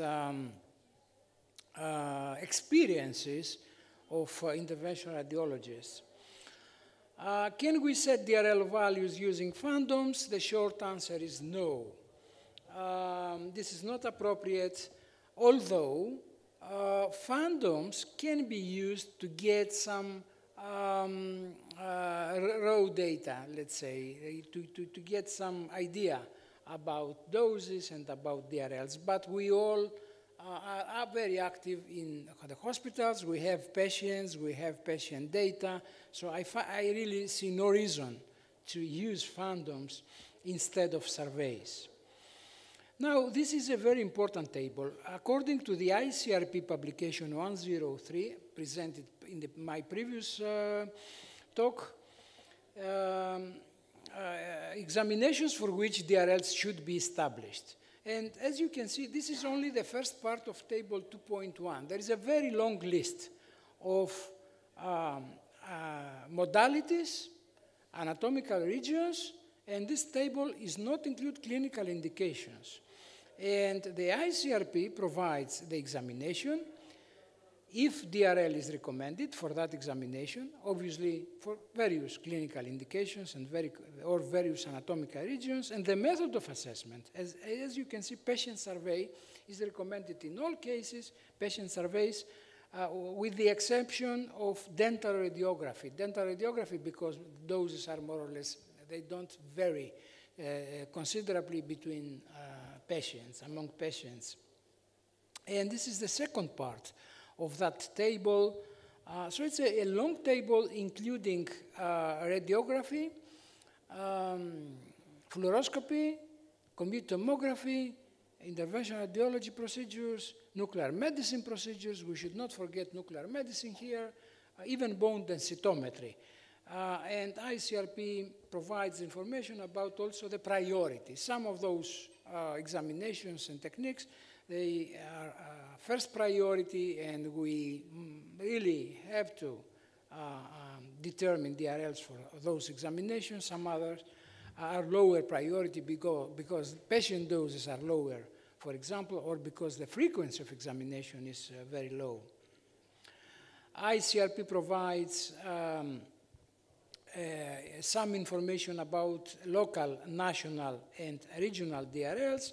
Local, when only a few X-ray rooms are within a few healthcare facilities or one healthcare facilities, and for some reason, we will explain the reasons during the workshop, we need to determine local DRLs. Of course, national DRLs, we are all aware of what national DRLs means, and then regional, several countries within one continent. For example, in Euclid, we determined European, regional DRLs. One of the main problems with DRLs is that it takes time to establish, it takes time to review. So it's not enough to establish DRLs. The important point is to also to review after some years. So local DRLs have the advantage that they can be established more easily and quickly. So this is an obvious advantage of local DRLs in comparison to national DRLs. And a few words about typical values for a small number of X-ray rooms or a single facility. A typical value may be defined as the median of the distribution. So this is the typical value, the median of the distribution of those values. Who defines DRLs? Obviously, it is up to the country. Usually, authorities, national authorities are responsible, and governmental institutions are responsible for the establishment of DRLs. There are various challenges for those who are trying to establish DRLs. Obviously, they need to create a network of healthcare facilities. Do we include in that network only big hospitals, small hospitals, medium? What is the representative sample? The sample must be representative, otherwise the DRLs will not reflect the reality. What information should be included in the questionnaire? If it is too long, the questionnaires are too long, nobody is going to fill the questionnaire in properly. If it is too short, you won't get the information you need to get. Privacy, important. For medical data, privacy, this is an important point. Data verification, I have already mentioned this point, and limited period of data collection always. In the afternoon and tomorrow, we will discuss with workshop participants about information, detailed information about what should be included in the forms. What dosimetric quantities do we need to establish DRLs? Very quickly, simple quantities. So for effective dose, for example, this is not recommended. To establish DRLs using effective doses takes a long time and will make complex things even more complex. So simple quantities, metrics such as CDTI or DLP. Professor Vasileva has already mentioned a lot, provided a lot of information, so I won't provide any information about DRL quantities, CDTIs and DLPs, air-Kerma area products or air-Kerma at the reference points. A few words about image quality. There should be a system in place to judge whether image quality is adequate for the diagnosis. Of course, dose goes with image quality, okay? So we need to know if the image quality is adequate for the diagnosis according to the indication of the examination. And these were the forms of Euclid project for compute tomography and IR. Again, just to get an idea, we will have time later to discuss about also how to collect data, privacy issues. Tutorials are needed to be organized for those who are responsible to provide data. These are the main, the key persons.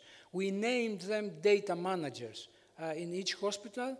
The vast majority were medical physicists, and they were, their responsibility was to provide data, send data to data collection platform. So you need to find a way to increase participation. This is important, and verify data. The dose management systems, their role has already been explained by Eugenia, and the national registries such as the ACR.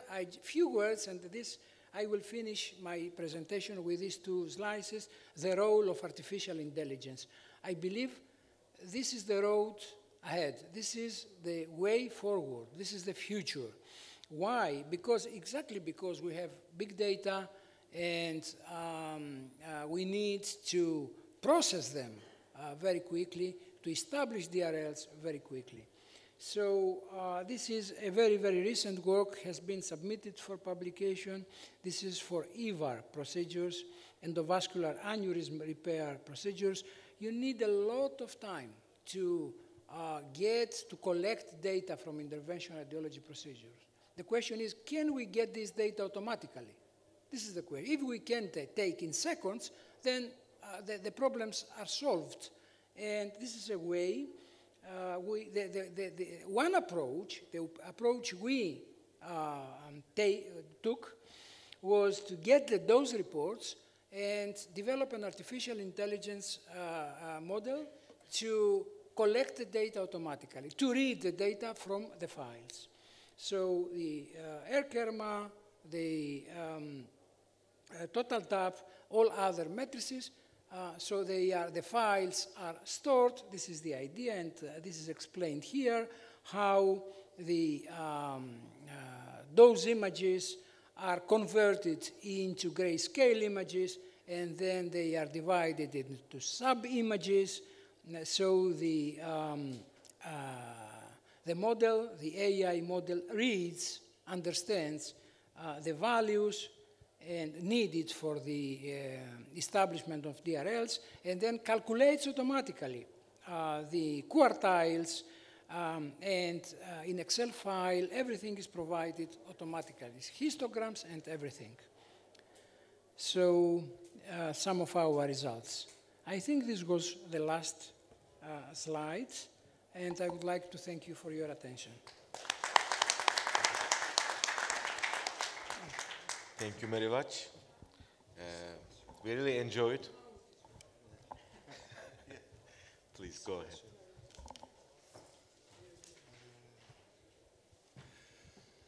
Good morning.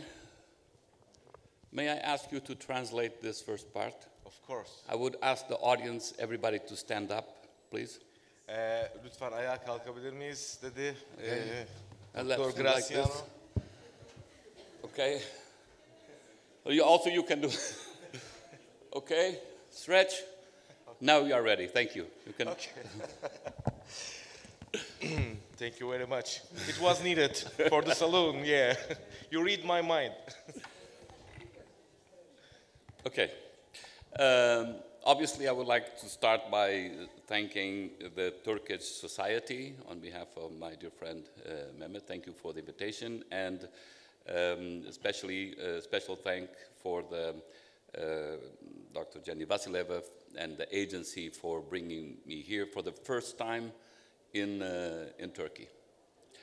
And I hope that I will be useful at some point. Thank you. Derneğe ve özellikle Başkan Mehmet Erke'ye çok teşekkürler etti. IAEA'den katılımcılarımıza yine çok teşekkür etti. Buradaki verecekleri bilgilerin de herkese faydalı olacağını ümit ettiğini söyledi.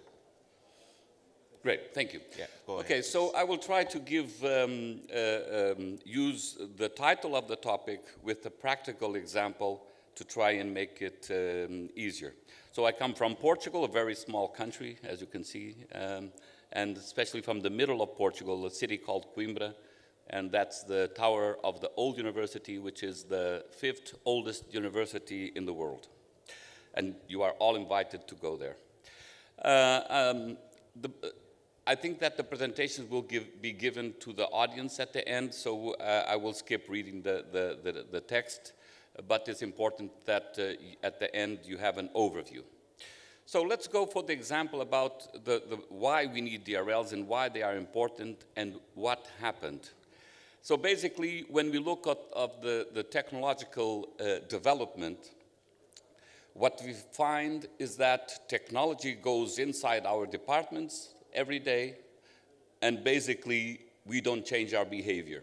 And this is a huge problem, especially for those that are my age, 50 years old, 55 years old. We take some time to adapt. And basically, with the coming of the digital systems and with the change of the curve, we lost what we had before in plain imaging. So before we had our white images, dark images, and good images, and suddenly we have a system that apparently all the images are okay. But behind that images, we have huge difference in patient dose.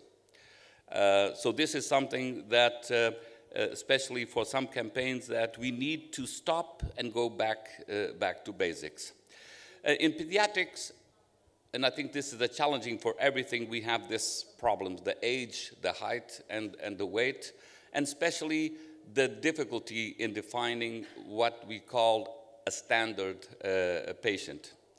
And for plain imaging, for many, many years, we have a lack of consensus in grouping patients. That comes from specific ages, division between newborns and infants, age groups, and if you go to the literature, you will find dose distribution based on this type. Also, the colleagues from Finland, they tried to present the DRLs as a function of patient projection thickness, and now, as you saw from Professor Damilaki's presentations, we have recent recommendations based on weight categories to group patients in pediatrics. So this is a huge challenge that we have.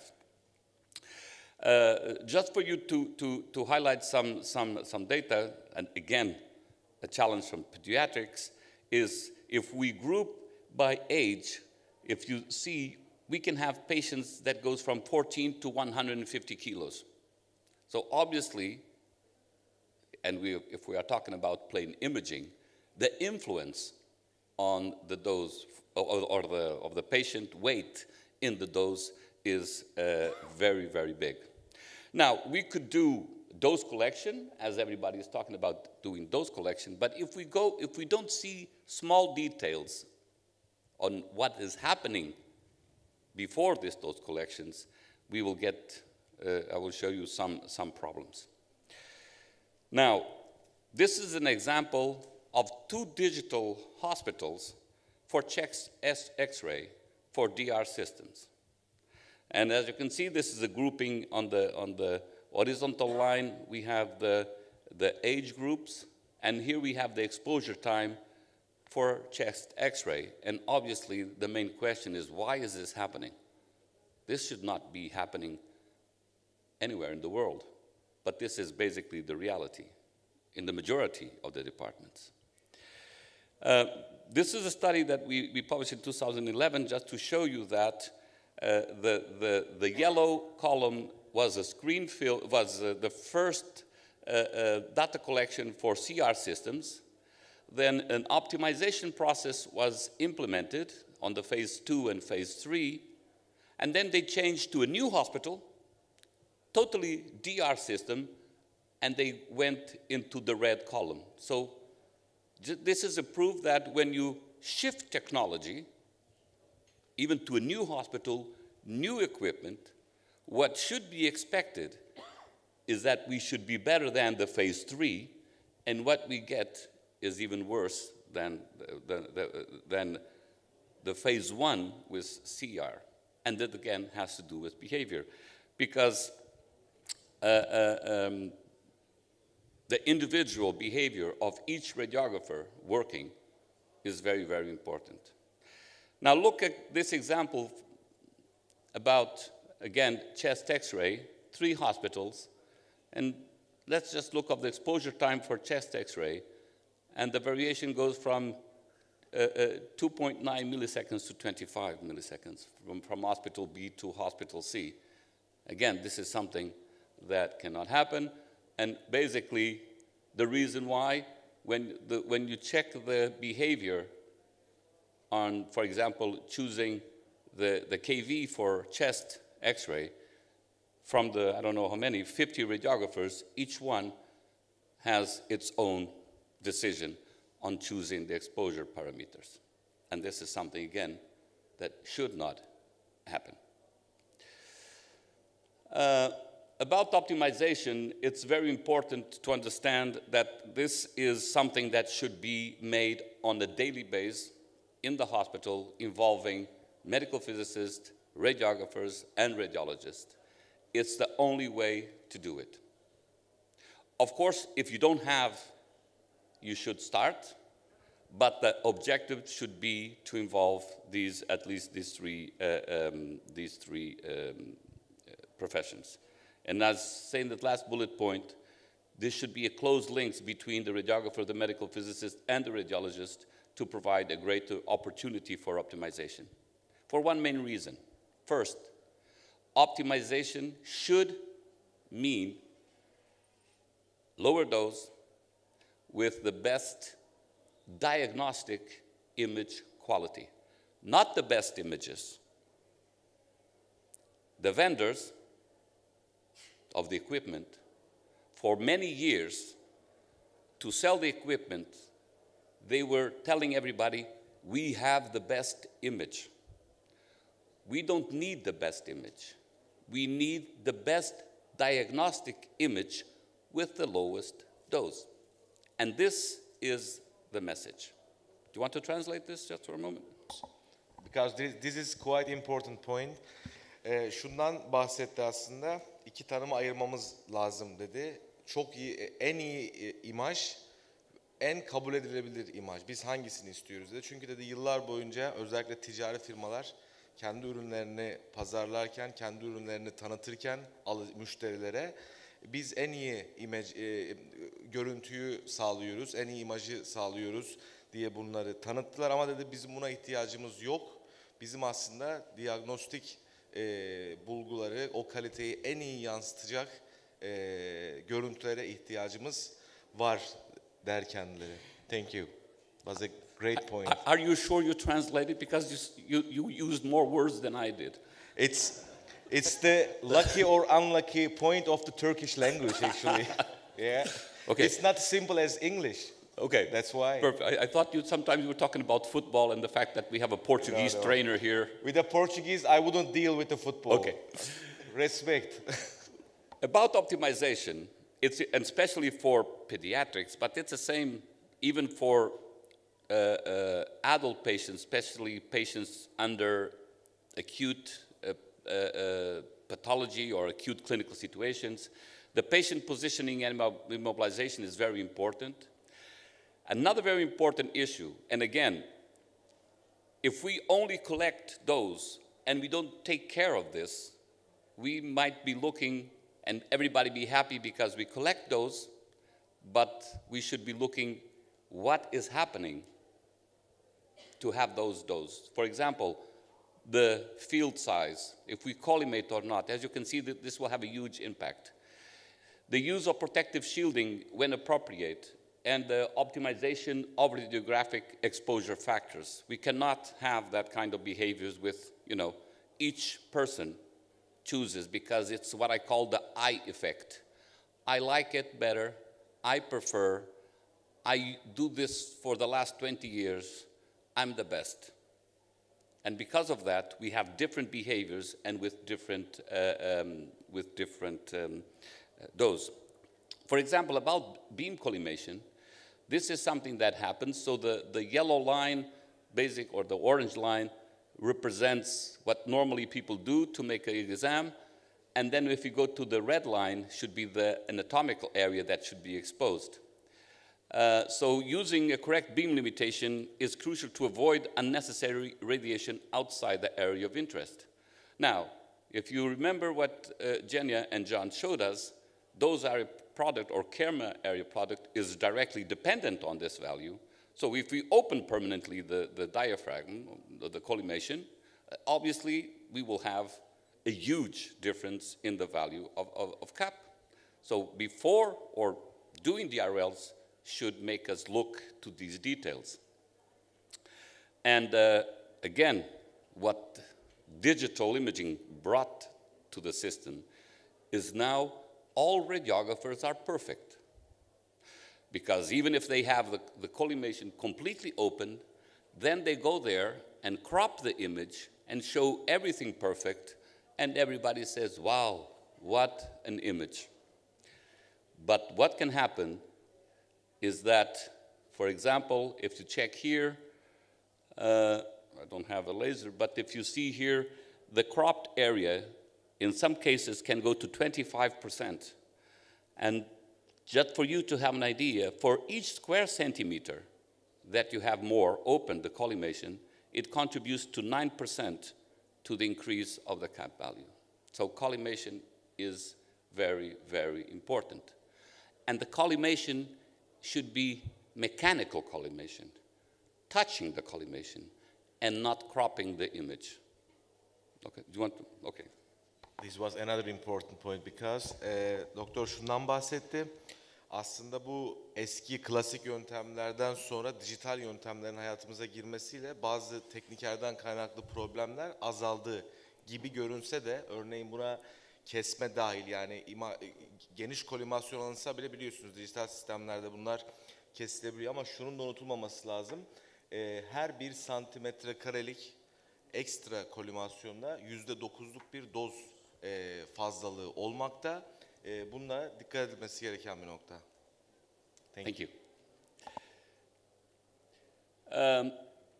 Okay, I'm not going through this. I'm just going to show you this example. Again, another technical features of the equipment that everybody would be happy to collect data to calculate the DRLs, but if we don't know what we are doing, again, the results could be, I would say, hiding very important. So this is 2 chest x-rays for the same patient with, I don't know, 3 months of interval, I think, between them. So the CAP and the exact values were 3 and 4 times lower in the chest radiography and in B, okay? And the reason is basically this what happened. 2 different persons did the same, to the same patient, and one decided to use the central chamber, and the other one, other chamber related to the right lung, and this was the main reason, okay? And again, 3-4 times, if we collect this patient to calculate your DRLs, obviously there will be a huge influence. Again, this has to do with harmonization of behavior. So without doing nothing, just collecting values to calculate DRLs, this is what was found, for example, and this was a large study in Portugal for pediatrics, and this is, again, just an example to show you. So if we collect data and we calculate the 75th percentile, this would be the values that we would get. But obviously, if we look to them in detail, we will find out that something is not good, especially when you compare the minimum to the maximum for the same exam inside the same category. This is something that cannot happen. By doing then the optimization, I will not go through this, you can read this after. This is, again, a very hot topic. When we use optimization process that you can use with phantoms, whatever, and collect those, and again, very important, analyze image quality, because we have to assure that the quality provided is adequate for the diagnostic question that the patient needs to be answered. So basically, just for you to have an idea, the pink line is the protocol that the hospital was using. The green line was the protocol that was agreed with between the medical physicist, the radiographer, and the radiologist. And by that, in the phantoms, by using different protocols, that was the dose reduction that was be achieved. So to be honest, before starting the DRL process, or at the same time, we should implement an optimization team inside the hospital with the radiographer, medical physicist, and the radiologist to define how we should proceed for our exams. And this is for plain imaging, for CT, for interventional, whatever you want.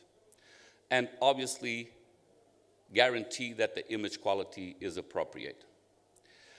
These were the protocols agreed. I will not spend too much time with this, because what I want, and this was the scale to evaluate the image quality that were made by pediatric radiologists.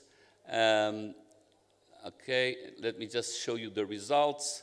So as you can see, these were the results for the phase 1 was before the optimization, and the phase 2 after optimization. And this were in patients, not in phantoms, and this was the dose reduction that was achieved. Now, when we look at the DRLs, the red numbers are the numbers that we had before. So when we made this national collection of those, so, and everybody would publish those red values saying this is the DRLs, but after the optimization, we have the 13 to 9, 90 to 10, 60 to 14, 134 to 41, and 94 to 57. So that's why it's important to have this optimization in process to then have adequate and appropriate DRLs. And on the other side is the grouping recommended by the PI-DRL project. And these also the reds for the exact values and the new ones. Okay. You can then read at the end, because I will go to the next presentation, please, because it's important, and then we can have a discussion. The next is about the teamwork concept. And I will again use one example. I will use one example of interventional from the scenario from fluoroscopy-guided procedures. Okay, so I think nobody has doubts that interventional radiology in all the fields would be growing exponentially in the future. The majority of the pathology will be treated by these type of procedures. I have no doubts about that. The problem is that we have several people doing these procedures with no education and training in radiation protection. And this is challenging. Okay. If we don't have a medical physicist, a radiographer, and the interventionalist, whoever he or she is, radiologist, cardiologist, neurosurgeon, neurologist, whatever, if we don't have these teams, I have several doubts that we manage to have a correct optimization, process. Now, as just some sentence that I have here for you, especially for the use of the radiation dose management programs, they should be developed in a multidisciplinary team, including radiologists, radiographers, and medical physicists. And this seems logic, but when you go to the hospital, you have several problems, especially from the hospital managers, or because they don't contract medical physicists, or because they don't contract radiographers enough, or because they don't contract radiologists and they prefer to have outsourcing, or maybe because even they don't have people with time to do this, because this takes time. And I don't know here in Turkey, but what I am aware is that a radiographer in a normal hospital is doing an X-ray procedure every 3 minutes. Can you translate this and ask the question if it's true or wrong, just for me to have an idea? Türkiye'de diyor her 3 dakikada bir bu tarz radyografik işlemlerin yapıldığını, hatta çok sık yapıldığını duydum der kendisi. Doğru mudur bu dedi? Ben teknikerlere sorayım. Yeah. Yeah, it's quite true. It seems that we have different countries in the world, but apparently it's the same everywhere. Now, why is this important? This is important because we have evidence from what we have, what I call the natural zone, which is the biological evidence. We have evidence from the human failure, which is the red zone, okay, the catastrophic zone. And we are living, the medical field lives in the gray zone, so we don't know exactly what will happen to the future generations, considering the amount of exposure that the population has to ionizing radiation, not by natural sources or by catastrophic sources, but made by men. And if you remember Professor Jenny Vasileva's slides, there's a huge amount, especially from CT and interventional, contributing for this. So dose management is essential to avoid what we know from the red zone. The problem is that there's a lack of education and training in radiation protection amongst health professionals, and therefore a clear need to implement a lifelong learning education program is needed, and especially the teamwork. I don't have much time, but this is a huge list of topics why things are not working, okay? Radiation protection is not attractive enough.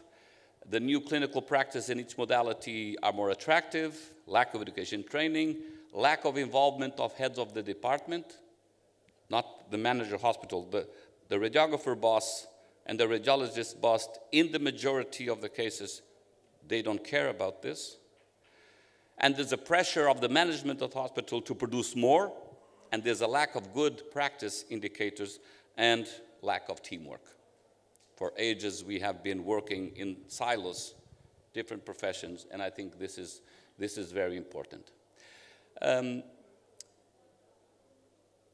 teamwork guidelines would be very, very important, especially in these type of procedures, like fluoroscopy-guided procedures, because those are expected to deliver high doses to the patient. So what happens in general, I don't know, again, Turkey might be different, this is my opinion in general, is that patients are not being counseled about the radiation risk prior, during, or after the procedure. And normally they go home with no information about the dose received and the possibility, for example, of skin injuries. Can you please ask the question in your language? Can you highlight again, please? The question is, if in Turkey, the patients are being informed about the risk, the radiation risk, before the procedure, during the procedure, or after the procedure, or if there is information given to the family doctor or to the referrer doctor that sent the patient for that procedure. Bu sık kullanılanlara atıf yapmak istiyor aslında, sık çekim sayısına. Hastalara diyor bu verilen doz hakkında, yani hastanın önceki işlemlerden aldığı doz, mevcut işlem sırasında aldığı doz, sonrasında aldığı doz hakkındaki riskler hakkında bilgi verilmekte mi diyor hastaya?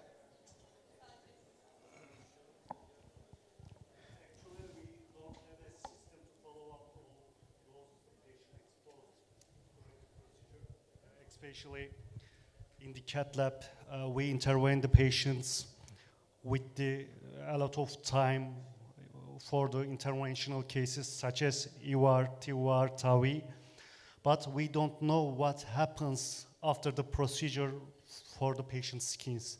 Thank you. So basically it's the same. I will finish, because we don't have time, with this slide. So the solution for this, and this solution is the same for whatever modality, is to have the team of the, in this case, radiologists, interventionalists, neuroradiologists, whatever person in charge for the clinical part of the patient, the radiographer and the medical physicist, applying evidence practice through applied research. Now, this comes to a problem.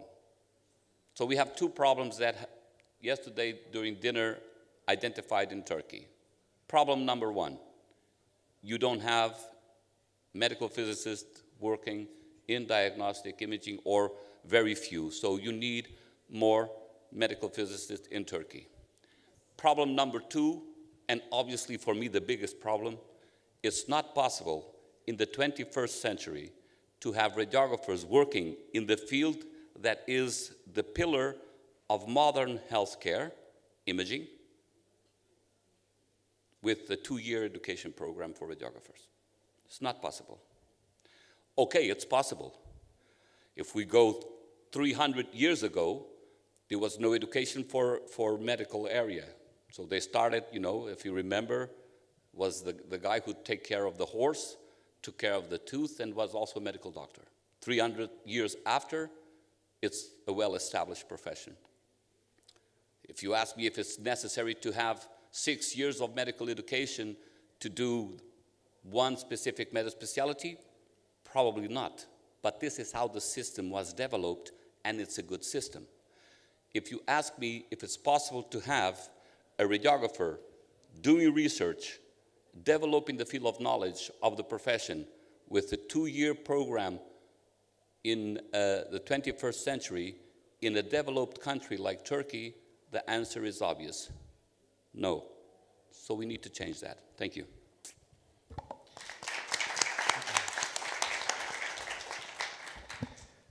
Thank you very much. It was one of the best panels ever I had in my life. So that's why personally I appreciate your whole presentations. Before opening the answer question session, I would like to say a couple of words as a session chair, as my personal thoughts.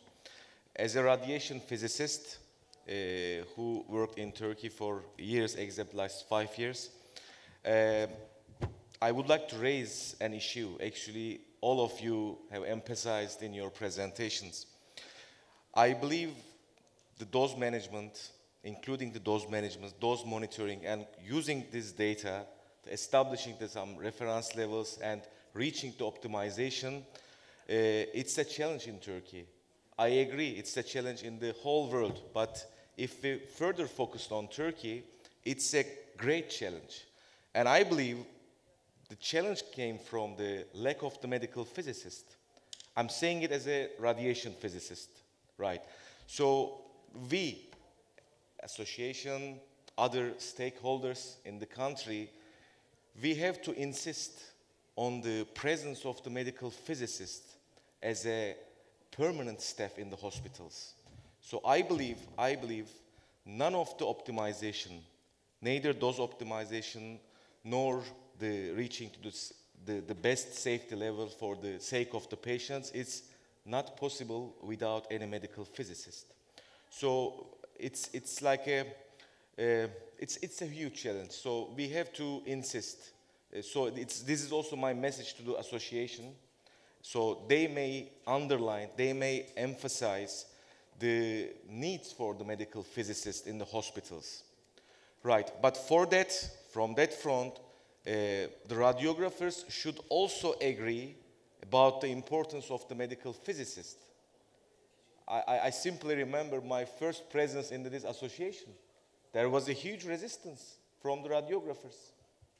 Yeah, so I believe before the medical physicists, the radiographers should insist on the medical physicists, because the medical physicists are the main stakeholder, main partners of the radiographers, before the radiologist actually.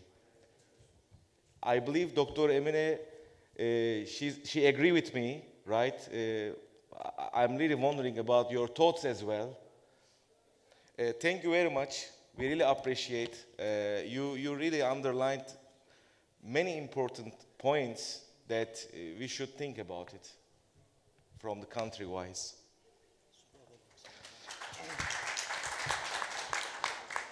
Soru cevaba geçelim isterseniz. Please go ahead. Firstly, I want to thank for all informative presentation. Now I have an idea for DRL. Firstly, I want to inform you I have been working in the CAT lab 13 years, and I a little bit understand difficulties to determine the DRLs. Firstly, to make sure to determine the possible correct DRL, we should follow the modality specific and pacing specific characteristic. But how we can take into account case specific characteristic in the CAT lab? For example, in the basic coronary angiography, take 5 times, for example, for the one patient, but for the other patient, because of his anatomy, it takes 15 times. This is my first question: how to make sure take into account case characteristic while determining TRLs in the CAT lab? I think I can try, and maybe you'll. That's a really important question, because setting DRLs in interventional radiology is one of the really challenging tasks. First, of course, because not all procedures are well standardized. You need to focus on those that are standardized. And then there are some examples from the literature for establishing DRLs by dividing the same procedure based on its complexity. So complexity-based of the procedure-based DRLs. For example, PCI, percutaneous coronary intervention, depending the classification could be based on the number of stents inserted. They are examples. So this is a challenge. Maybe my colleagues can add here, but they are good examples. And we, at the agency, together with some other organizations, are also working on providing guidance on this. Graciano?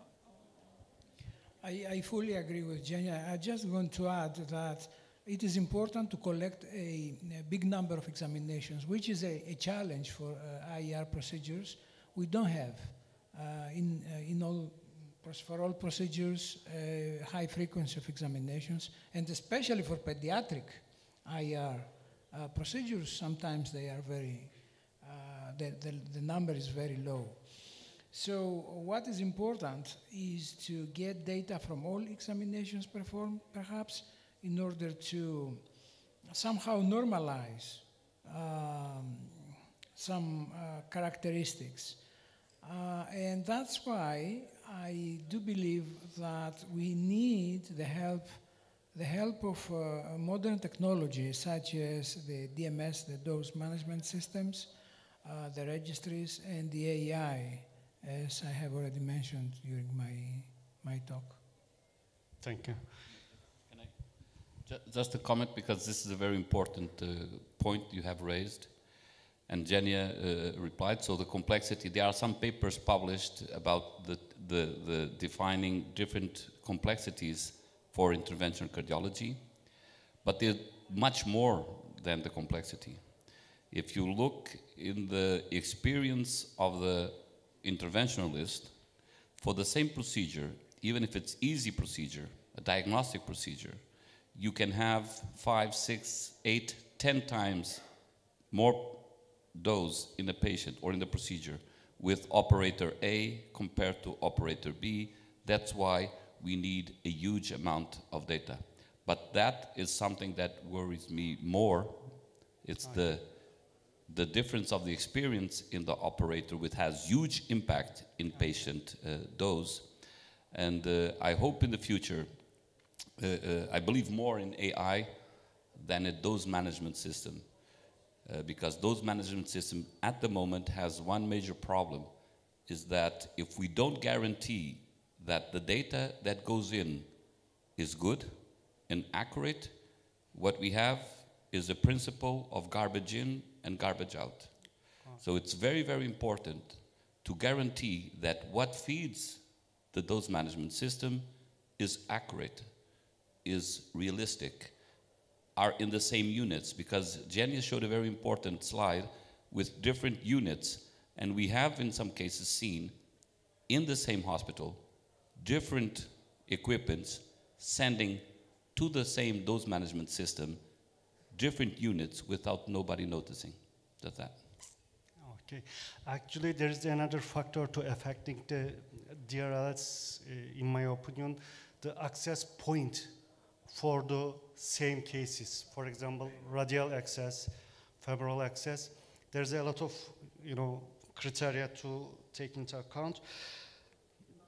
My question is, as you said, garbage in, garbage out, there's a big data and there's a lot of outliers to affect our data. To get rid of its effect, we use the median to make sure, to find the good point for the DRLs. But what if the DRLs we are determined is higher dose it should be for the diagnostic cases because of the, people habits, people characteristic? What's gonna happen at that point?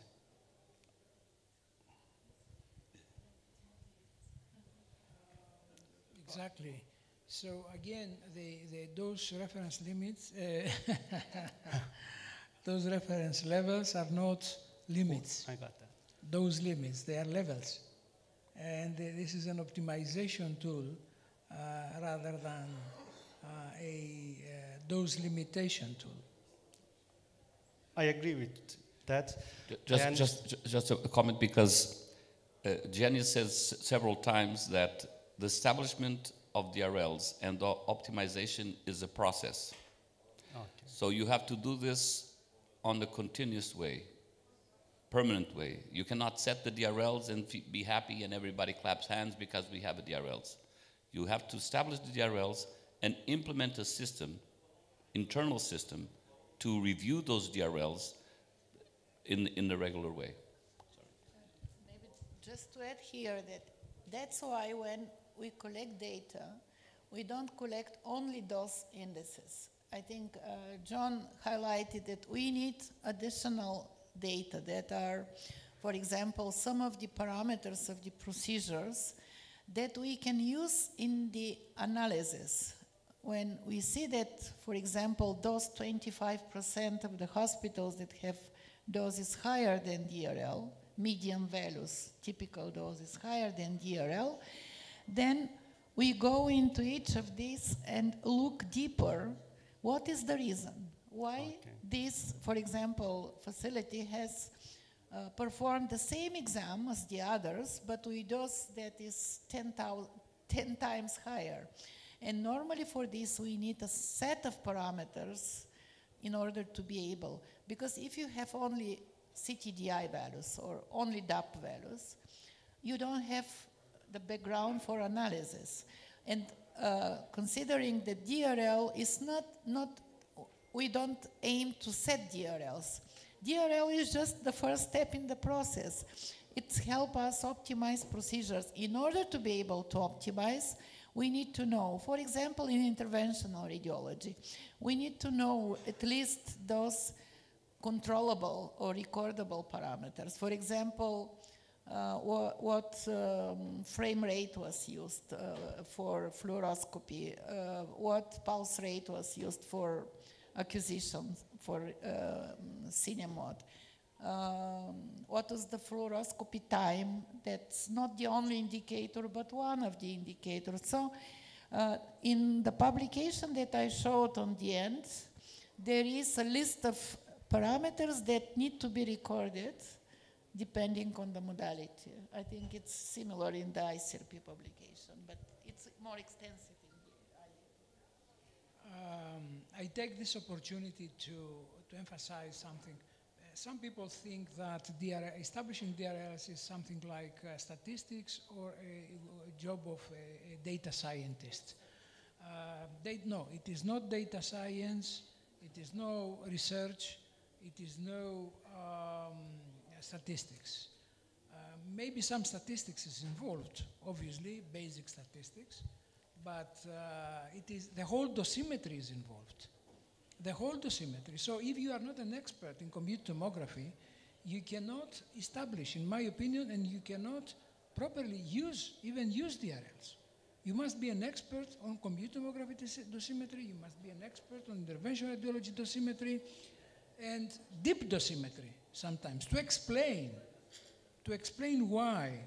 This is the point.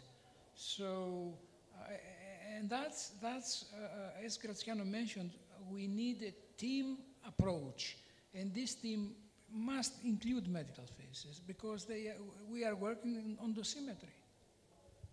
Thank you for contribution. My last question. As a, we have been working as a Turk Cardiology Association, technician and nurses team, and we have a project to determine what we do in the cath lab. So for this research project, we collect data from the 7 different hospitals. But I am not a physicist. Maybe I made a mistake. Please fix me. I collect patient's age, gender, type of the device, and type of the intervention, PCI, EVAR, TAVI, and cumulative air karma from the devices. Last indicator I took, fluoroscopy time. Now, after your explanation, there's a lot of factor affecting to determine a value.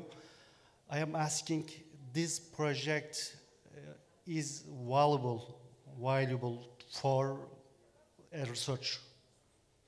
Is that enough for air karma to take into account and fluoroscope time? First of all, you didn't make any mistake. Thank you. Second, it's really difficult to discuss the design of a research project in a panel discussion. But to be honest, I'm not quite sure what is the main aim of your project. What is your objective? Actually, when I look at the literature, there's a lot of, article putting forward how many X-ray echoes, tedavi var. In my opinion, I have been working with the cardiologists, and they are not aware of what they are doing, and then they don't know about any X-ray. And I read some articles indicating, for example, a EVAR procedure equals 500 chest X-ray. When we express this situation like kind of findings, it's more impressive for the cardiologs. So I want to put forward these findings with a, X-ray terminology. We doing cases with the, 5,000 X-rays for one patient. I hope I clarify my objective. I think it's a good start what you did, because you can't optimize something or you can't improve practice without measuring something, because you need objective data. So you have at least the minimum data. You collected the minimum data to maybe demonstrate to your cardiologists that they perform differently. So it's the first alarm. But you can continue. Maybe this can help you involve cardiologists contributing. I'm trying to, Yes. make a awareness. Because that's really important, the Thank awareness. Everything starts with the awareness, and I fully agree with John. It's not a big science. We need to be practical. We need to start with those steps that will help us improve a little bit, create awareness, and provide evidence. I remember when I started in my very first research practice, at that time it was research, showing to radiographers that they perform on different X-ray machine procedures in a different way that ends with very high differences in doses. This was the first time that they saw some evidence of the practice, and that helped them start working together, involve radiographers as well, showing them how, for example, when they collimate dose to the patient, to the child, is changing immediately. You need to start with some data, and you did exactly the same. So Thank you so much. That's a very good step. Yeah. Thank you so much. Okay.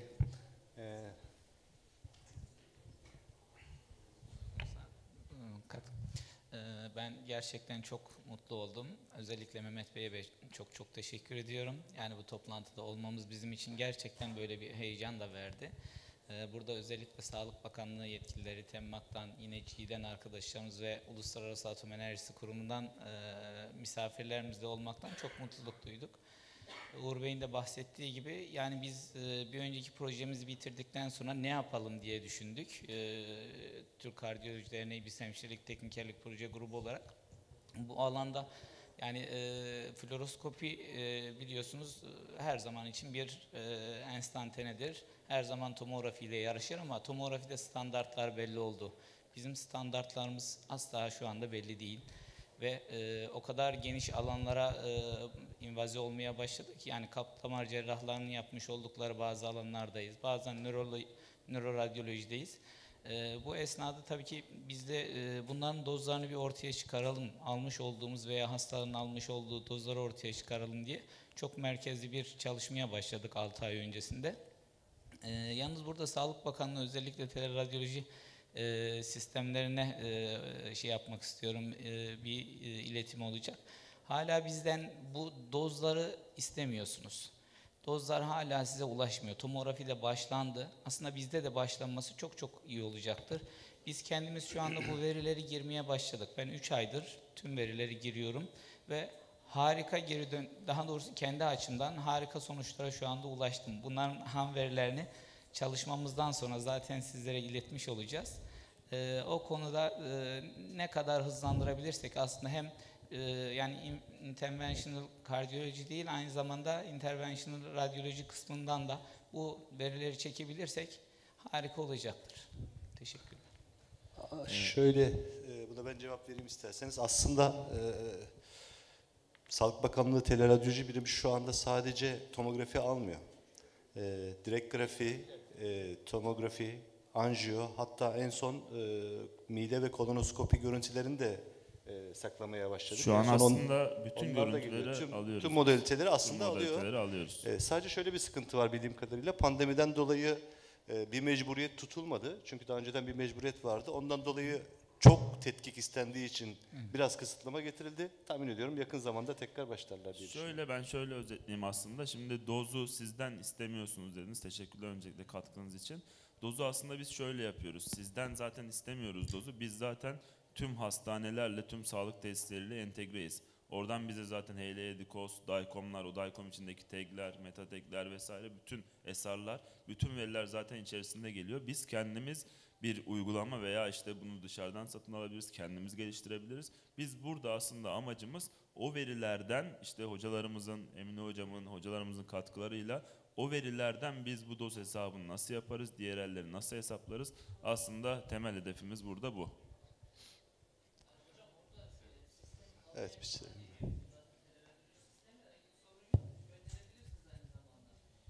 Diğer soruları lütfen Görüntüleri gönderiyoruz. Onda bir sonra. problem yok. Arkadaşlar çok PAK sistemiyle. çok özür dilerim. Oturum başkanı olarak müdahale ediyorum şu anda. Bitirelim bunu çünkü çok geç kaldık. Diğer şeyleri ayrıca yemekten sonra başka şeylerde tartışabiliriz. Thank you very much your good presentation. Can we translate into your presentation into Turkish and our members in my website? Thank you. Thank you. Evet, arkadaşlar yapılan sunumları önce izin aldık. Türkçe'ye çevirip web sitemizde de paylaşacağız. Sizler de okursanız, onlardan faydalanırsanız çok sevinirim. Teşekkür ediyorum herkese. Tüm katılımcılara teşekkür ediyoruz. Belgelerini vermek üzere dernek yönetim kurulu üyesi Aydın Kur'an ve Ünal Çetinbaş'ı sahneye davet ediyorum.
you.